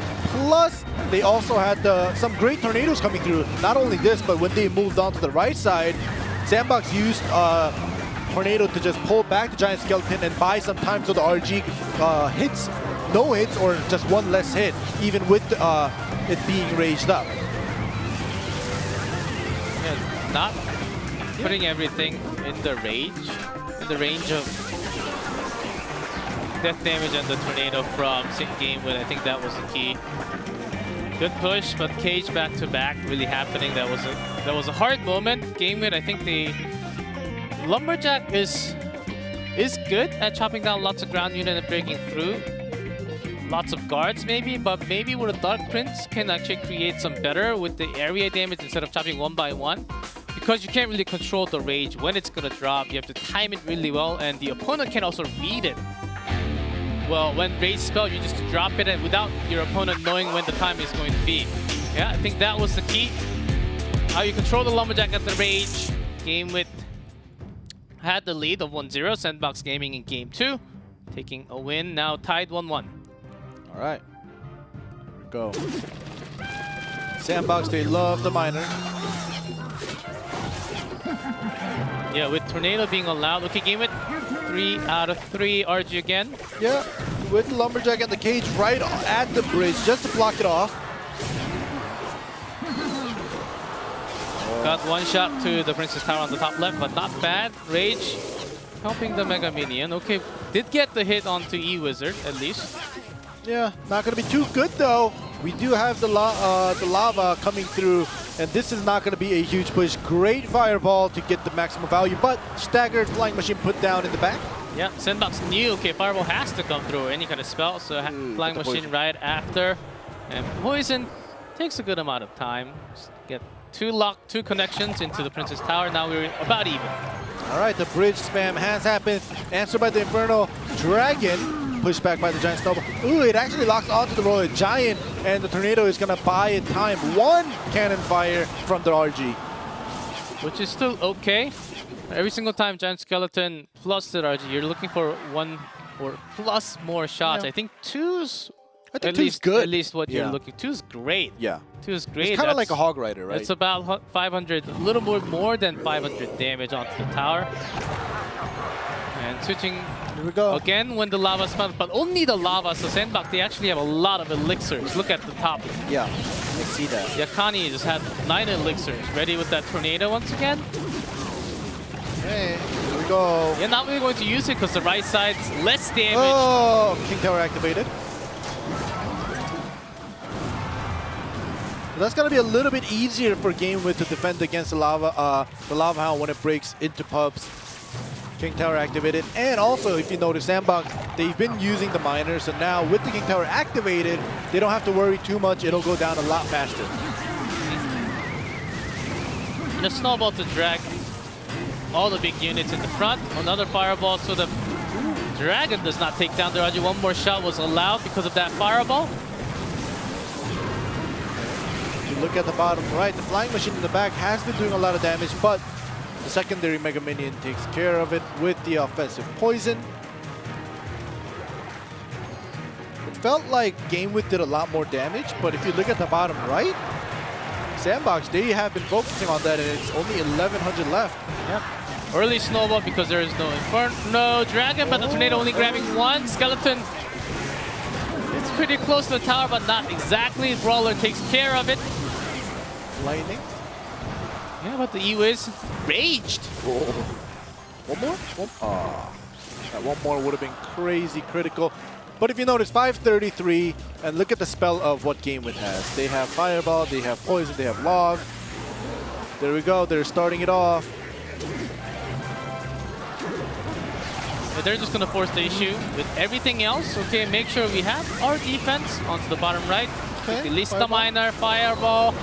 Log and the Snowball will secure the game. Game With takes 2v2. An important one before we head into a potential legendary match of KK versus Ice Claw. Yep. This is going to be a legendary match that is happening today, and that we are not going to be seeing for a long time, because we still might see it another time because all the teams will face each other twice this season. But wow, that 2v2 in that set one was crazy, going back and forth. RG. Yes. Game With, props to them sticking to their plan. Okay, game 2 did not really work because of this kind of feedback. Pretty sure that just went on, and that's the reason why you just keep on using the same. And we see a lot of, not just 2v2, 1v1 players fail to achieve it after losing one. They lose twice. Yeah, I guess a good example of that would be Legend from last time, just keeping up with the same RG deck, thinking that it's going to work, and I believe he used it three times in a row. Yeah, after winning one, lost two in a row right after. So, yeah, don't really like to call out a specific player for those kind of examples, but just popped into my head. Yeah, what happened for Yakitori and Yuihiro? Okay, this is what we practiced. We should just get it going. It seemed like it's going to work. And even with that tornado from the opposite side, we're having a great defense that just take care of less poison damage, less spell damage on our tower. That seemed to work in game number 3. Yeah, in game number 2, if you notice, Sandbox, they played very well, not allowing the RG to even get one single shot by utilizing the the tornado and the cage. But in game 1 and 3, the RG constantly was getting that one cannon, maybe even sometimes 2 cannons. And when that happens, you already know that you have the game, especially when you have Fireball, Poison, Log, and everything else to add up with that spell damage. Yeah, the difference was Inferno Dragon, not the tower. Tower takes the shot away from the RG. Dragon does not, and Dragon can be reset really quickly. Let's move on to 1v1. KK's up on screen. All right. Has Well, losses, but L's. maybe today will be the first time getting some number on next to that W. definitely need some W's because we have 2 L's for KK right now, and this is something that I do not expect.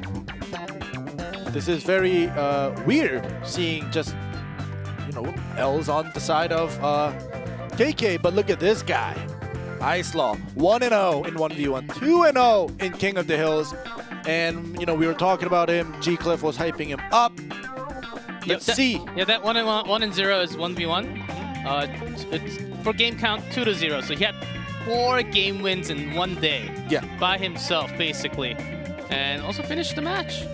So expecting a lot coming out from Icelaw. Also having lots of expectations, not just from the fan, from the team. I think he's going to be the dedicated 1v1. But up to one of the biggest challenge for Group B, up against KK. Let's see what comes down because this match is about to get on fire.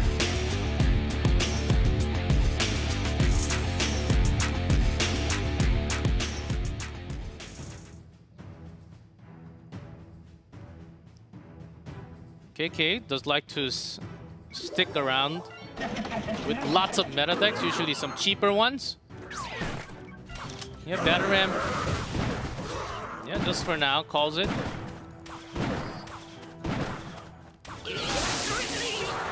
Musketeer and Snowball just snuck it back because it was away from the left side. Just expecting similar P.E.K.K.A. Batarang from KK.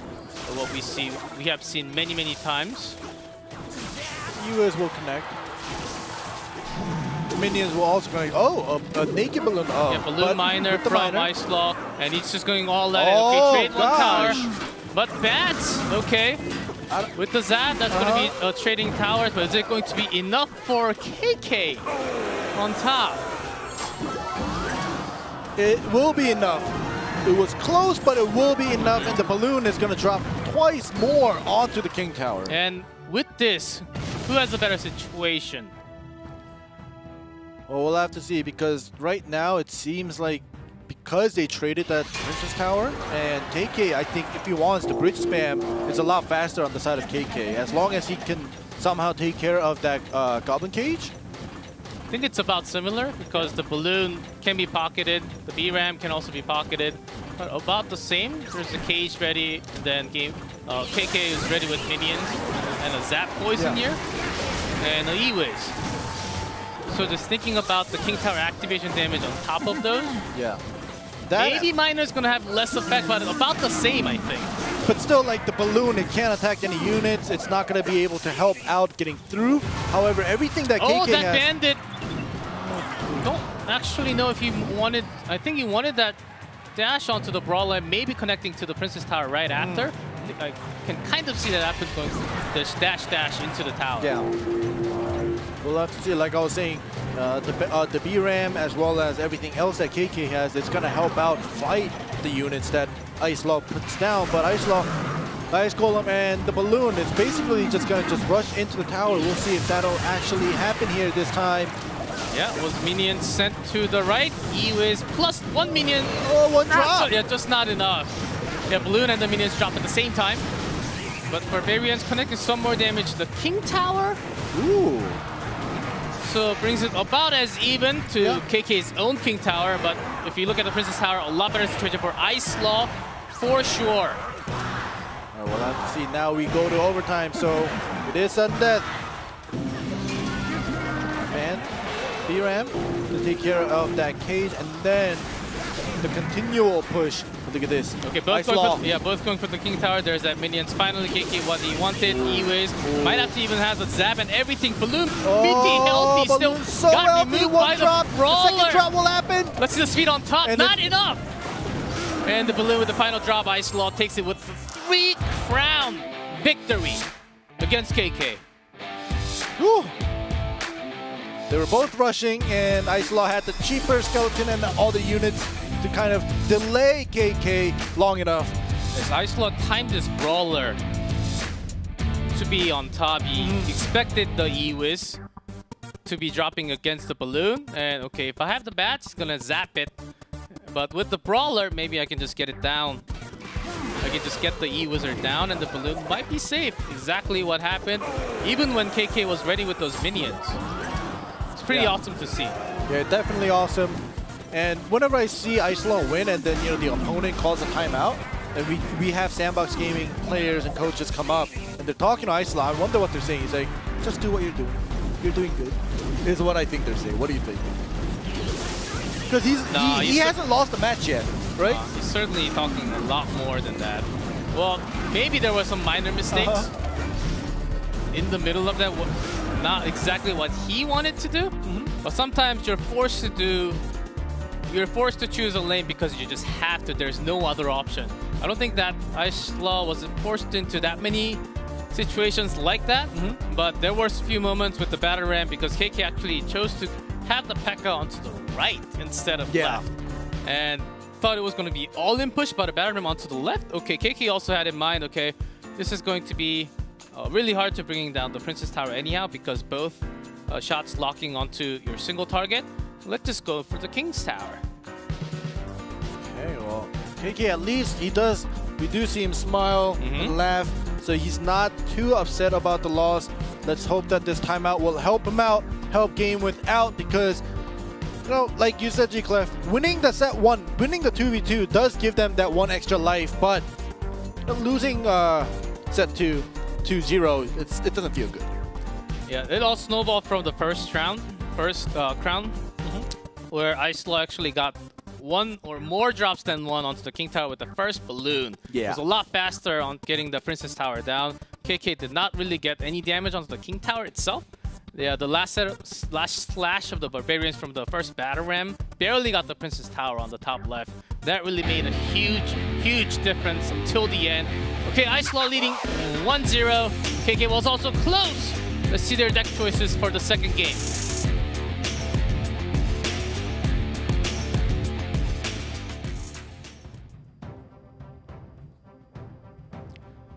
Yeah, KK using that timeout game when I think they want to just have this, even though they do have roll-upper on, might not be the same situation. Barbarian Barrel, what are you doing here? I was thinking the same thing. Yeah, Cycle Motor with the Rascals, pretty good. KK is a Cycle Master, yeah, pretty good Cycle Master as well. All the good players are basically masters of Cycle anyhow. Yeah. Icelon with the Spear Goblins, expecting what's going to happen very soon. So KK right now, in the beginning, just defending it off a little bit and just answering with the minor chip damage, nothing too big. And Icelon already has an idea, you know, he's gonna cycle through, Bar Barrel, Rascals. Constant cycle coming through from KK.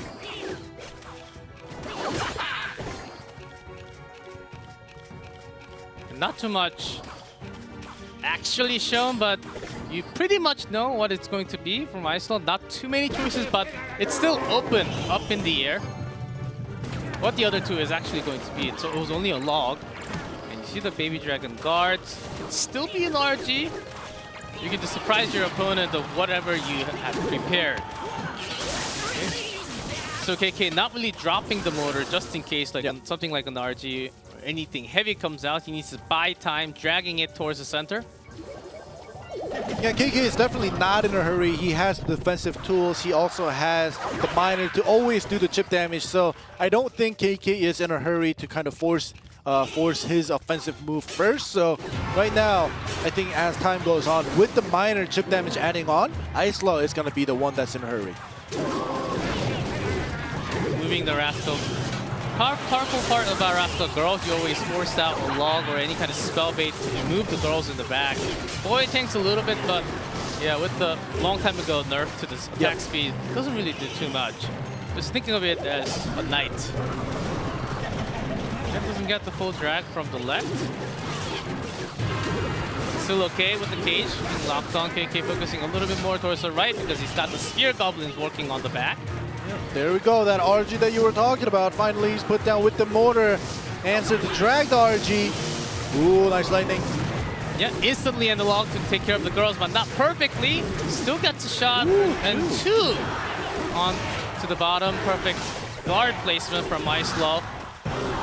It's very likely the miner goes all the way in the back because of the Spirit Goblins and the other ones crossing the bridge. So easier to predict. It's not always like that. KK having an early mortar this time. And now that the RG and even the Lightning was revealed from Ice-Law, KK has to put the defensive mortar down and just make his move, and there we go. Yeah, Lightning, the chip damage. Yeah, it's a little bit big for a chip. 307 every single time down for 818. Chip damage. And Ice-Law has to defend against all these. The miner's taken care of. As long as you take care of one at a time, it's hard to do it at the same time when you have this many units crossing the bridge. Still miner putting out some, and the Spear Goblin certainly making its work. And KK's got a not bad of a cycle, but RG is a little too heavy for just the mortar to defend. Okay, there we go. He's gonna put the mortar a little bit away from the Lightning range for the Princess Tower as well as the mortar. So now, this time, great defense. RG does not get a single cannon shot onto the Princess Tower. Yes, so Ice-Law getting maximum amount from the log, and KK not letting that happen from the placement onto the left end, either left and right, is the key. So that RG does not get a single fire shot, but that Lightning has been doing so much damage. Okay, KK even spending a fireball to get the cage out. Here we go now.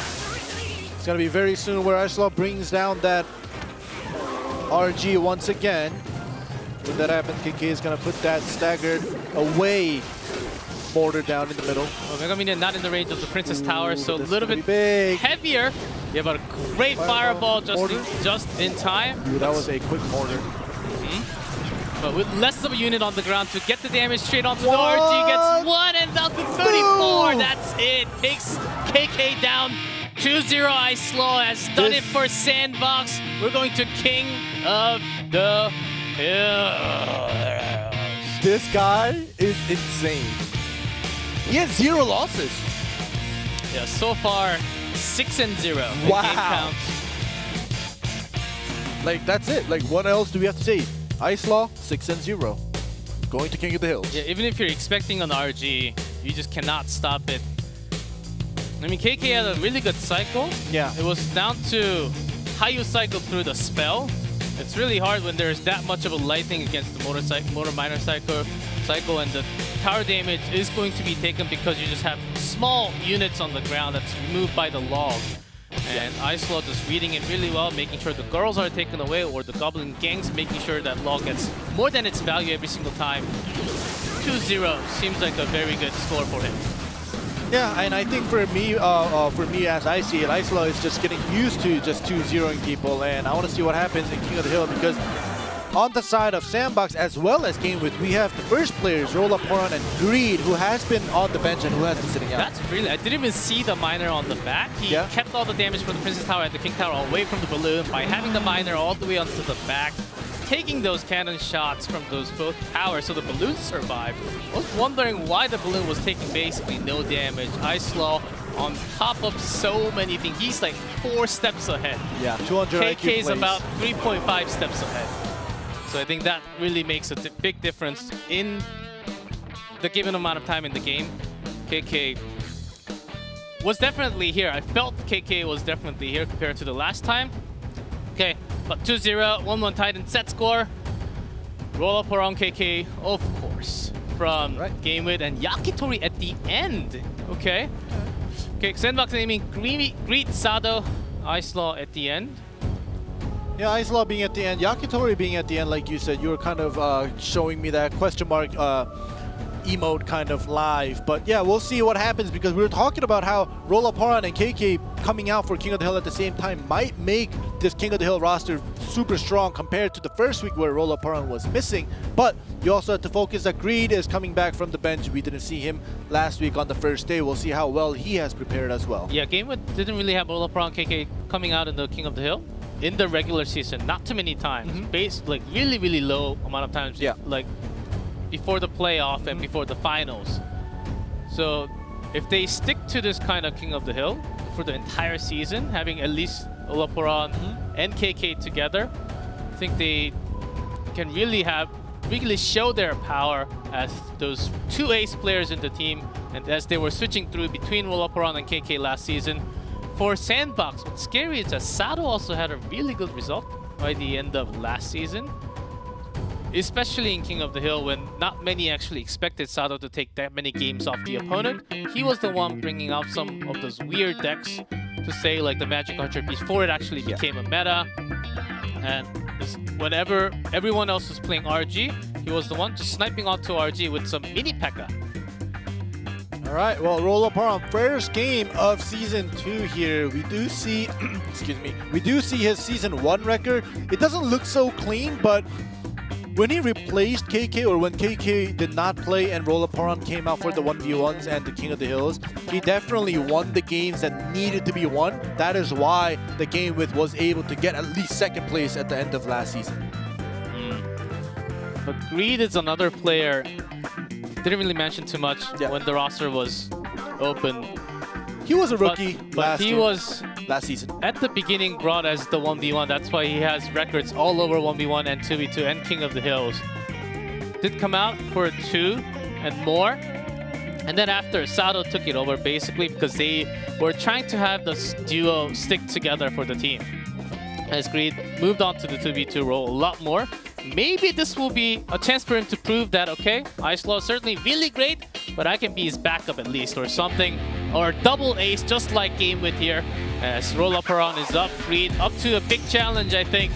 Ready for that first game of King of the Hill. The final King of the Hill of the night, Game With versus Sandbox Gaming. See a lot more RG. Yeah. Which is really surprising. Compared to the amount of games in China, RG's seen maybe like 1 out of 10 games. Certainly was expecting to at least see like 1, but not this many from just today's matches. Yeah, we're seeing you know, at least 1 to 2 RGs in different sets for every single game here today. I don't think we haven't had a full game when we didn't see a single RG today. All right, they're taking it slow. Yeah, with the Zap, what else are you thinking? Ice Golem, what else are you thinking? You're expecting some kind of pair up with the Ice Golem for sure. Yep. Greed might be back to his old favorite with the balloons. We're seeing 2 different big types of balloons, just the Balloon Miner or the straight up balloon with the Lumberjack. Those are the 2 main ones. Yeah, straight up balloon with the Lumberjack 3.0. Yep. Balloon Miner 2.9 is still both possible with the Ice Golem Musketeer. Exactly what you see with the snowballs. Yeah. But not as common with the Mega Minion though. It's usually bats. You do want to keep it lower in cycle for the balloon for you to open up your real chances. Okay, they're gonna just match it up here with the Dark Prince. You know, to make the first big move. But Greed is willing to cycle through, and the Sparky is put down by Royale here. This is basically just provoking Greed. It's like, what do you have? I have this. You see a lot of Sparky with the Goblin Giant, and sometimes even with just the Giant. Yeah. There's a whole lot of Zat and E-Wiz on top. Going straight in, just delaying all the Sparky damage. And even the Lightning just to chip in some more. Because he just has a cycle, and Sparky's not going to get close to that tower anyhow. It's moving all the single targets, and also damaging the tower. It seems like we're going to a longer game anyhow. Yep. It's going to go down to, especially with, at least for Royale with the lightning damage, the spell damage adding up. Greed is going to have to find a way, find a hole for that graveyard to work, and he's going to try to force one at the bottom right with the Ice Golem crossing the bridge. Onto the right with the Mega Minion and the Wiz ready. It takes about a couple swipes. Oh, a little more than that. About 400, a little less than that. Onto the bottom right, and we're going into sudden death over time. Sparky on the left. Cage is the first hit, and gone with the Mega Minion, but the Goblin Giant is on the tower. All right, here we go. Dark Prince is also gonna maybe get 1 hit. Oh, or not. It was super close. Wasn't able to dash in, so it dies out. But look at the Princess Tower damage here. Yeah, Princess Tower locked onto the Mega Minion, but Cage to Ooh, respond. this A good zap. Roll-up-around actually. Usually in this one, you have the lightning with the snowball. But having a zap certainly helps for the instant delete on those skeletons. All right, well, this time I think Greed still had a little bit of, you know, a tasteful graveyard here.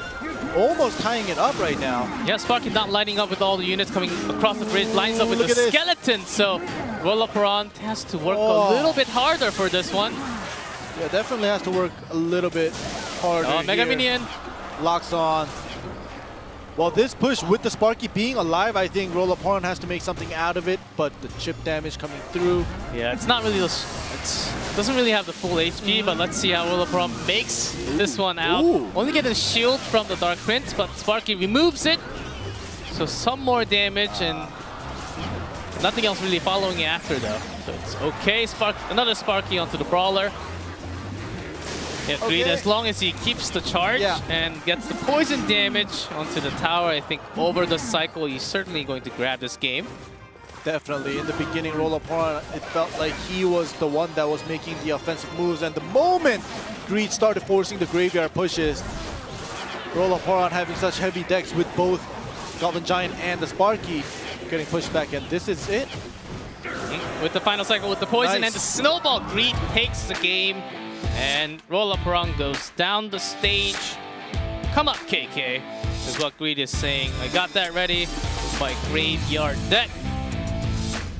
All right, well, it felt like they were both playing mind games early on. They didn't want to show it. Roll-up-around put down his first Sparky, kind of provoked Greed, and that actually triggered Greed to force that push on the bottom right with the Ice Golem Graveyard, and it started the fight. And the chip damage coming from the RNG from the Graveyard basically just won Greed the game with the lovely poison, with the lovely chip damages constantly coming through. Yeah, you don't really put Ice Golem and the Dark Prince together in the graveyard deck. It's one or the other, and then like the Magic Archer or Skeleton for the quicker cycle, or Inferno Dragon if you're really concerned about the heavier decks. I think this was actually exactly what he needed against Roll-up-around. The Ice Golem to actually take some shots away from the Sparky and getting the cage down. Yep. And then the Dark Prince just taken care of, and then having an uneven rhythm of charging in. I think that was the key. And with timing that correctly, we can certainly see the practice that has been done from Greed with this deck. Yeah, he definitely wants to be known again and be able to come up on stage as either the 1v1 or the King of the Hill player, or even maybe a 2v2 player, because on the first day he sat out. But now he's back. He gets his first win. And we're back to KK. Yep. Hasn't been having a great Season 2. Graveyard certainly being used a whole lot. Of course, a whole lot more.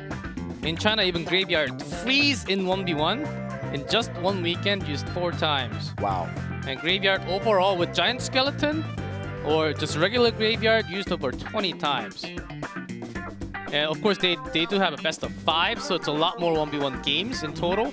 But still, just thinking about how many games that were actually played, yeah, pretty big. Just to give you guys a number on how you feel about it, even the P.E.K.K.A. Royal Hog was played about 4 times, so not as much.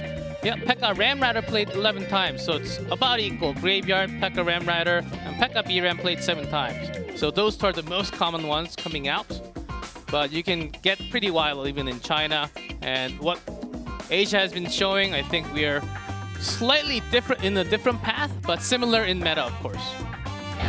Yep. All right, well, we're going to get into it with KK and Greed. Let's hope that KK can at least win a game today. Oh, game it. They got to come up with something. And it's about time for him to bring it back. Greed onto his next mission. And a Goblin Barrel, the final deck that KK used in the Season 1 finals. Back when Barbarian Barrel was used all the time. Yeah. Of course he didn't win. Very unfortunate. We'll see if he can win today. Yeah, we basically saw close to none. Close to none because of Barbarian Barrel.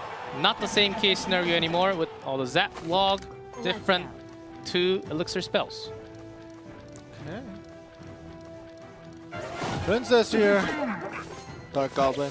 Princess and Dark Goblin Yeah. from KK. And the Rascal to defend some damage going into the Dark Goblin, but still, I believe that was a Spear Goblins from the Giant Goblin Giant actually connecting to the Dark Goblin, not the area damage.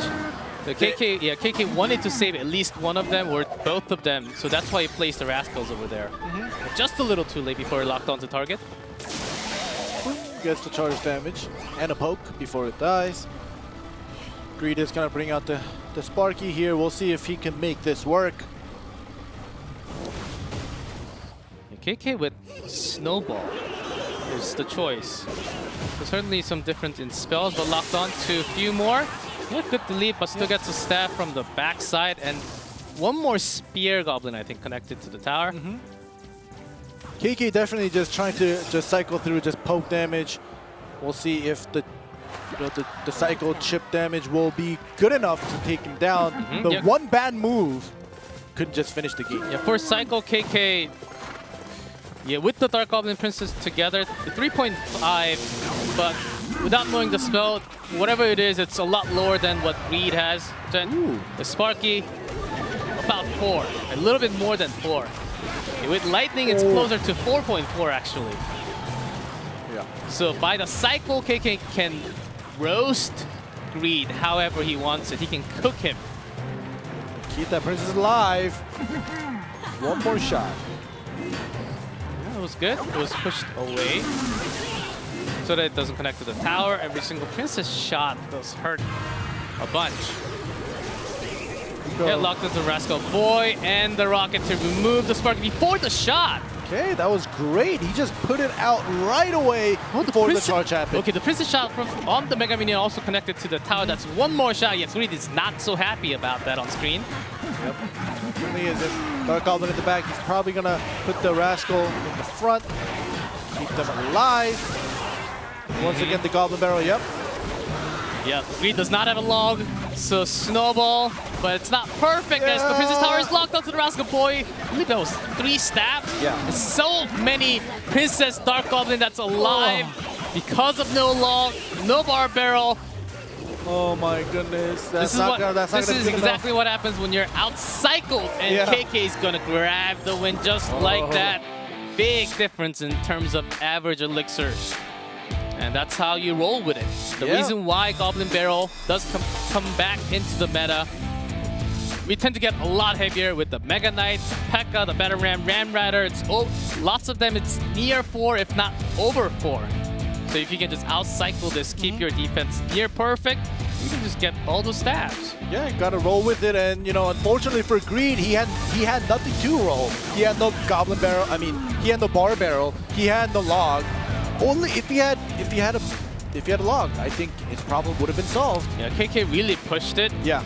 Making sure the Princess connect at least one more shot to the tower with hitting another unit like the Mega Minion or the E-Wizard, because actually the area damage from the Princess is actually pretty large. Not just hitting a unit, hitting a tower. It's really good. Snowball. If you got a Snowball only against the Goblin Barrel or the Goblin Gang, Dark Goblin Princess, you are locked. You are locked and you just cannot win. It's a spell bait when you have one and the other one is lightning. Ooh, not a best matchup for you. So Greed is gone. Yep, Greed is gone. And here we go. Sandbox now is going to bring out Sato. His record, as you see, isn't that great either.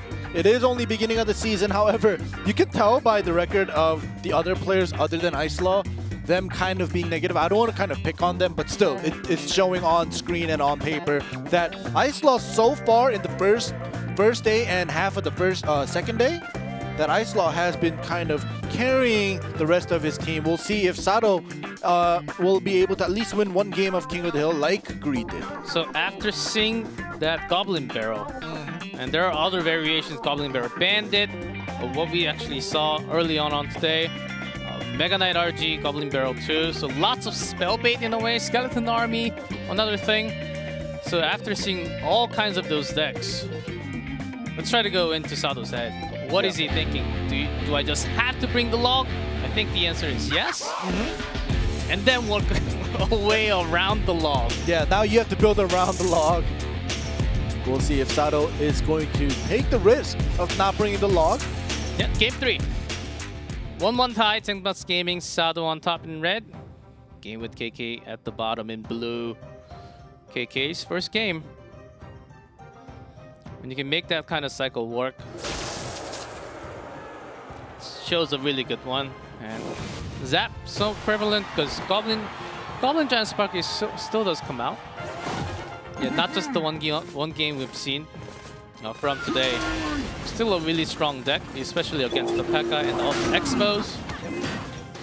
You can tell that Sato is not going to just play the mind games of waiting and leaking elixirs. He's just going to drop the Bandit, followed by the P.E.K.K.A.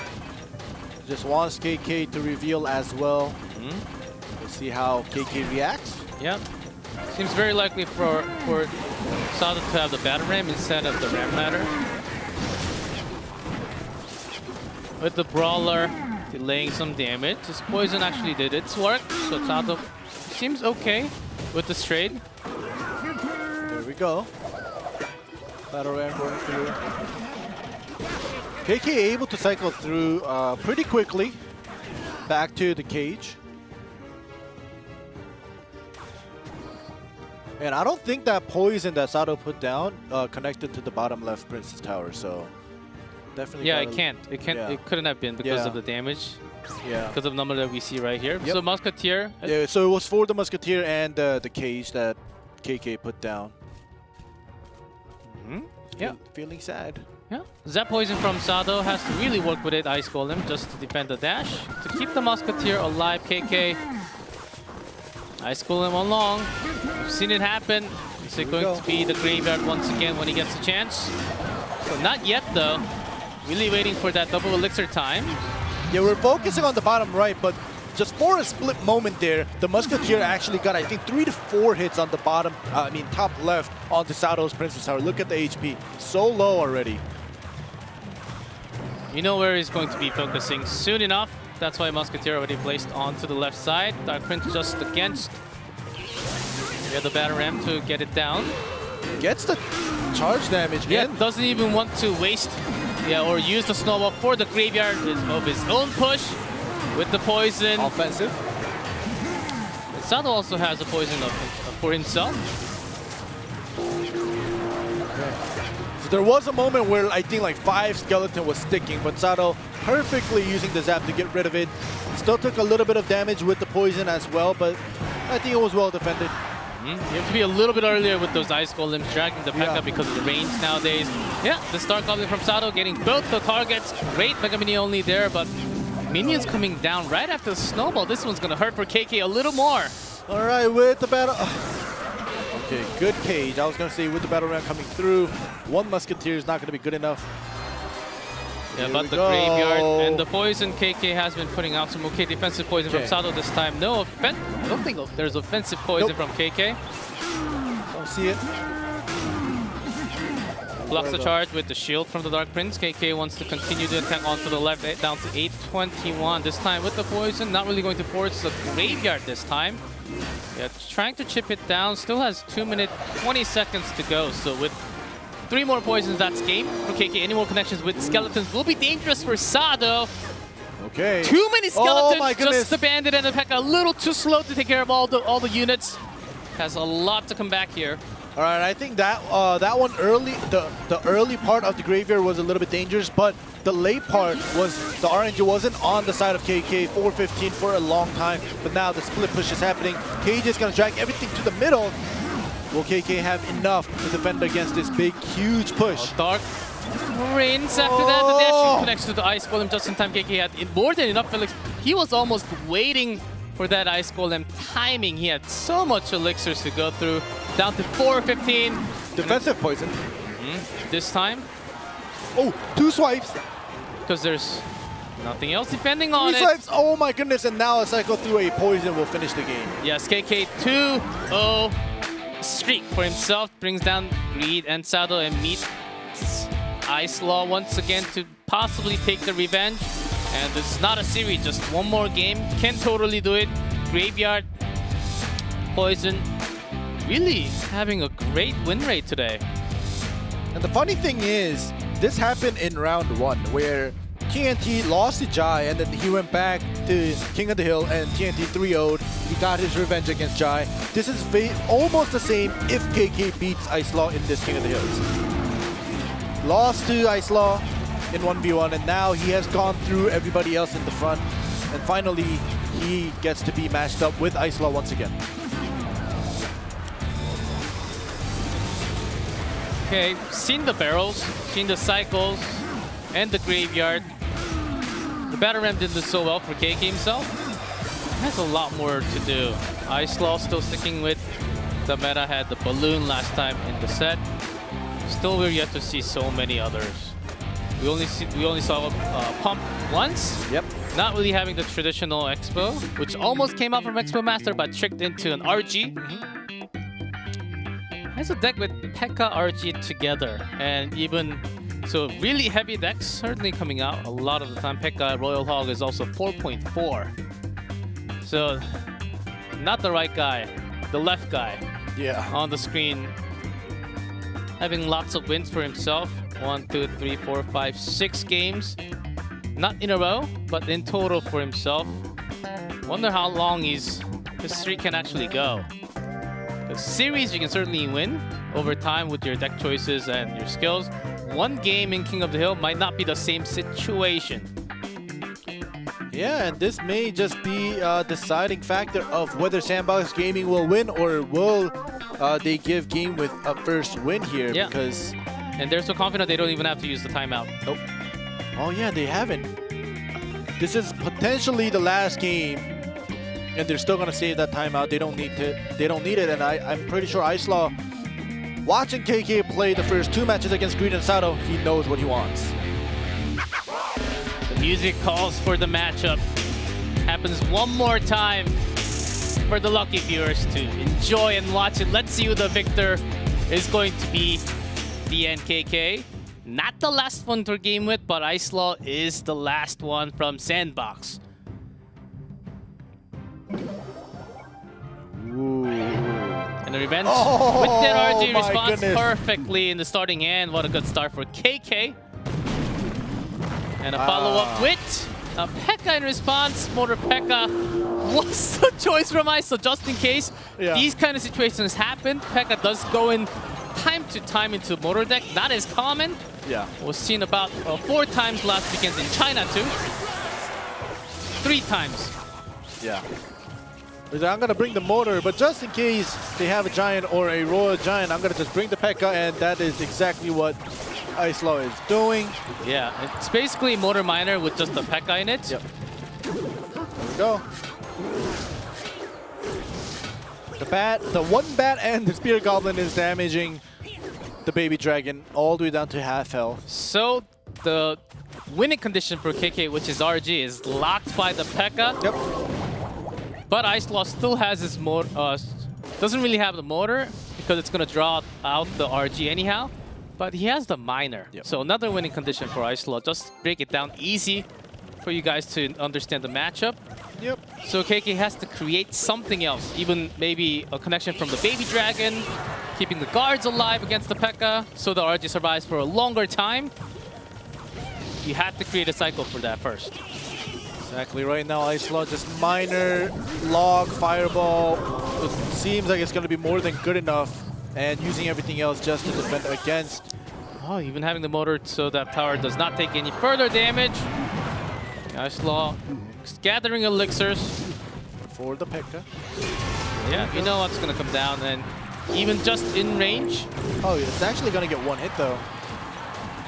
And that was because of all the Baby Dragon, it was off to the side. He wants to have a better minor attack this time. This one's heavy. But the Bar Barrel is going to be more than good enough to get rid of the Goblin Gang in the back. The Mega Minion staying alive for quite a long time, still alive. Helps get rid of that. This is the kind of push that KK wants to have. P.E.K.K.A.'s locked onto the RG this time instead of the other smaller units. And he was just helping out. Slower charges, slower slashes from the P.E.K.K.A. this time. And few leftovers. And this is exactly what you were talking about with the Baby Dragon connecting 2 shots. these small chip damages is going to give the advantage to KK. Yeah, that's why KK didn't wait for the motor to be put down for the RG. He wanted all the smaller units gather around to maybe block the damage from the P.E.K.K.A. or forcing out another slug or a fireball from Ice Law. So really great mind tricks from both players. Once again, with the Furnace being in the back with the Fire Spirits coming through, he wants to get rid of the P.E.K.K.A. There we go. Yeah, with the guards, exactly how KK wants to have. But locks onto the RG. Yeah, great placements from Ice Law. Two shots this time. Hey, when your opponent has a P.E.K.K.A. and your RG still gets 2 shots off, I think that's great. And yeah, Ice Law not really having too much time to use the miner at all, so no damage has been put out for the last 30 seconds or more. KK really pressuring what Ice Law is trying to do. Okay, now finds some breathing moment. Yep. A couple slashes from the miner shovel. Yeah, but with just the miner, not having the spear goblins pushing toward from the other side or the bat, any following units, yeah, the miner doesn't really do too much. Maybe just 1-2 hits, maybe none. Yeah. So Ice Law certainly off the cycle because of that RG push. KK created on his own by changing his cycle here. Lightning is what he was holding. And 499 is what Ice Law's Princess Tower has right now. Yeah, this one's the push that Ice Law wanted with the bats and the P.E.K.K.A. all together. The Furnace Fire Spirit's gonna help taking down all that miner, but the bar barrel pretty good and not bad of a deal. Yep, here we go. The Fire Spirit. This time, Ice Law usually used the Fireball against the Princess Tower and the Furnace, but this time he allowed the Furnace to stay alive for the full duration, and the Fire Spirit got a lot of value out of this. Yeah, this time gets the Furnace all just above the one before. Last one, he really wanted that Furnace to stay alive as long as possible. It's going to be huge. Yeah, good predictive bar barrel, but Ice Law does not really fall for that 100%, but the Barbarian reaches to the tower and the Lightning plus one more slash. KK is going to do it, have a major comeback with a 3 in a row in the King of the Hill. I can't believe it. After going down 0-2 against Ice Law, comes back strong, grabs onto his mentality, exactly what we wanted to see from the Japanese fans. I'm pretty sure they're having a blast right now. Yeah, he is happy. He deserves this. I never expected KK to just get 2-0'd, just have 0 on the winning side, and only have losses. And finally today, he proves to us that, yeah, he is still KK, and very unfortunate for Ice Law, who had a very clean win streak record, finally gets his first loss. Seemed like he was near unstoppable. Yeah. And we have a lot of new players, out of the region players actually showing those kind of moments. We see Pedro, and Ice Law was also on the list, but he does put that one right next to the loss. KK, yeah. Good to see him smile, at least, after going down on that set 2. He seemed like he was having a tough time every single time he gets a loss. Yeah, same for lots of members for Game With. But finally having that win for all the blue side, as you're just having it right there. But today was really liked all the, especially not just the 2v2. The matchups for 1v1s were insane, and excited even more because we're going to have maybe once again of these teams going back to back. Wow. Yeah, I'm just looking through what we did today. TNT just 3-0ing Bren Esports. Jack 2-0ing to finish the game with the 2-0 against Expo Master, and KK getting that 3-0. This is the record, and this is the standings of groups A and B after both groups playing 2 days. Odin and Tus still standing on top. Yep. And Kicks. Yeah, Kicks. Yeah, watch out for them. This week, we only have today's broadcast. We're off for the next 2, and then we're back next Thursday, so which is in September, guys. We might be on to a different patch with the balance. That is usually happening very early in September. Do not know the exact date. So we're coming back next Thursday. Yes, exactly. What we see on timetable. Oh, yeah, there we go. Yeah, September 5th. And we're going to continue with Group A back in the match. And look at the middle of the screen. Ponos versus Kicks. Wow. Yeah. Talon versus Dragon X. Chaos Theory versus Detonation Gaming. So lots of another set of hype matches. We tend to focus a lot more on 1v1, but it may be a total different story for 2v2. don't know exactly what's going to be the balance update. But been hearing that Executioner is going to get that rework maybe in this patch, maybe on the next patch. We never know. We're going to see a lot more Executioner if Tornado's open. Maybe with the rework, 2v2 seems like a possibility. Yeah, it definitely is because Executioner I like it personally, and with the rework, like you said, maybe he's able to come back out into the light, but we'll have to see about that with the patch. But wow, it's a long break. As you were mentioning that we're coming back next Thursday. Just 1 week. Yeah, just but 1 week. because just to hold on. Because today is Thursday, right? So I'm like, all right, so I take a break tomorrow, and Saturday and Sunday we have more Clash, but then this week we don't. If it's gonna be a very empty weekend. Oh yes, certainly. Yeah, certainly it's going to be. It's going to feel just like it, but it's going to be okay. Just 1 week, just play more Clash. You get more chest, open more chest, grind your trophy. That's exactly what you need.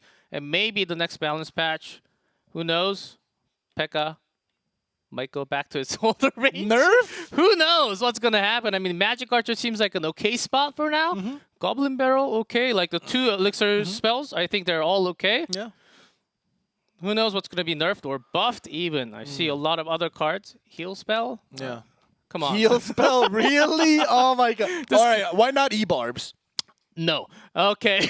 Yeah, but that's about it for us. Yeah. It's only going to be today, and we're off to a week of break until we come back for it's Thursday. Next week for maybe in a different patch. Back with Group A. More Clash Royale League Asia coming up very soon in just a week. Thank you guys for tuning in. Goodbye now. Bye-bye.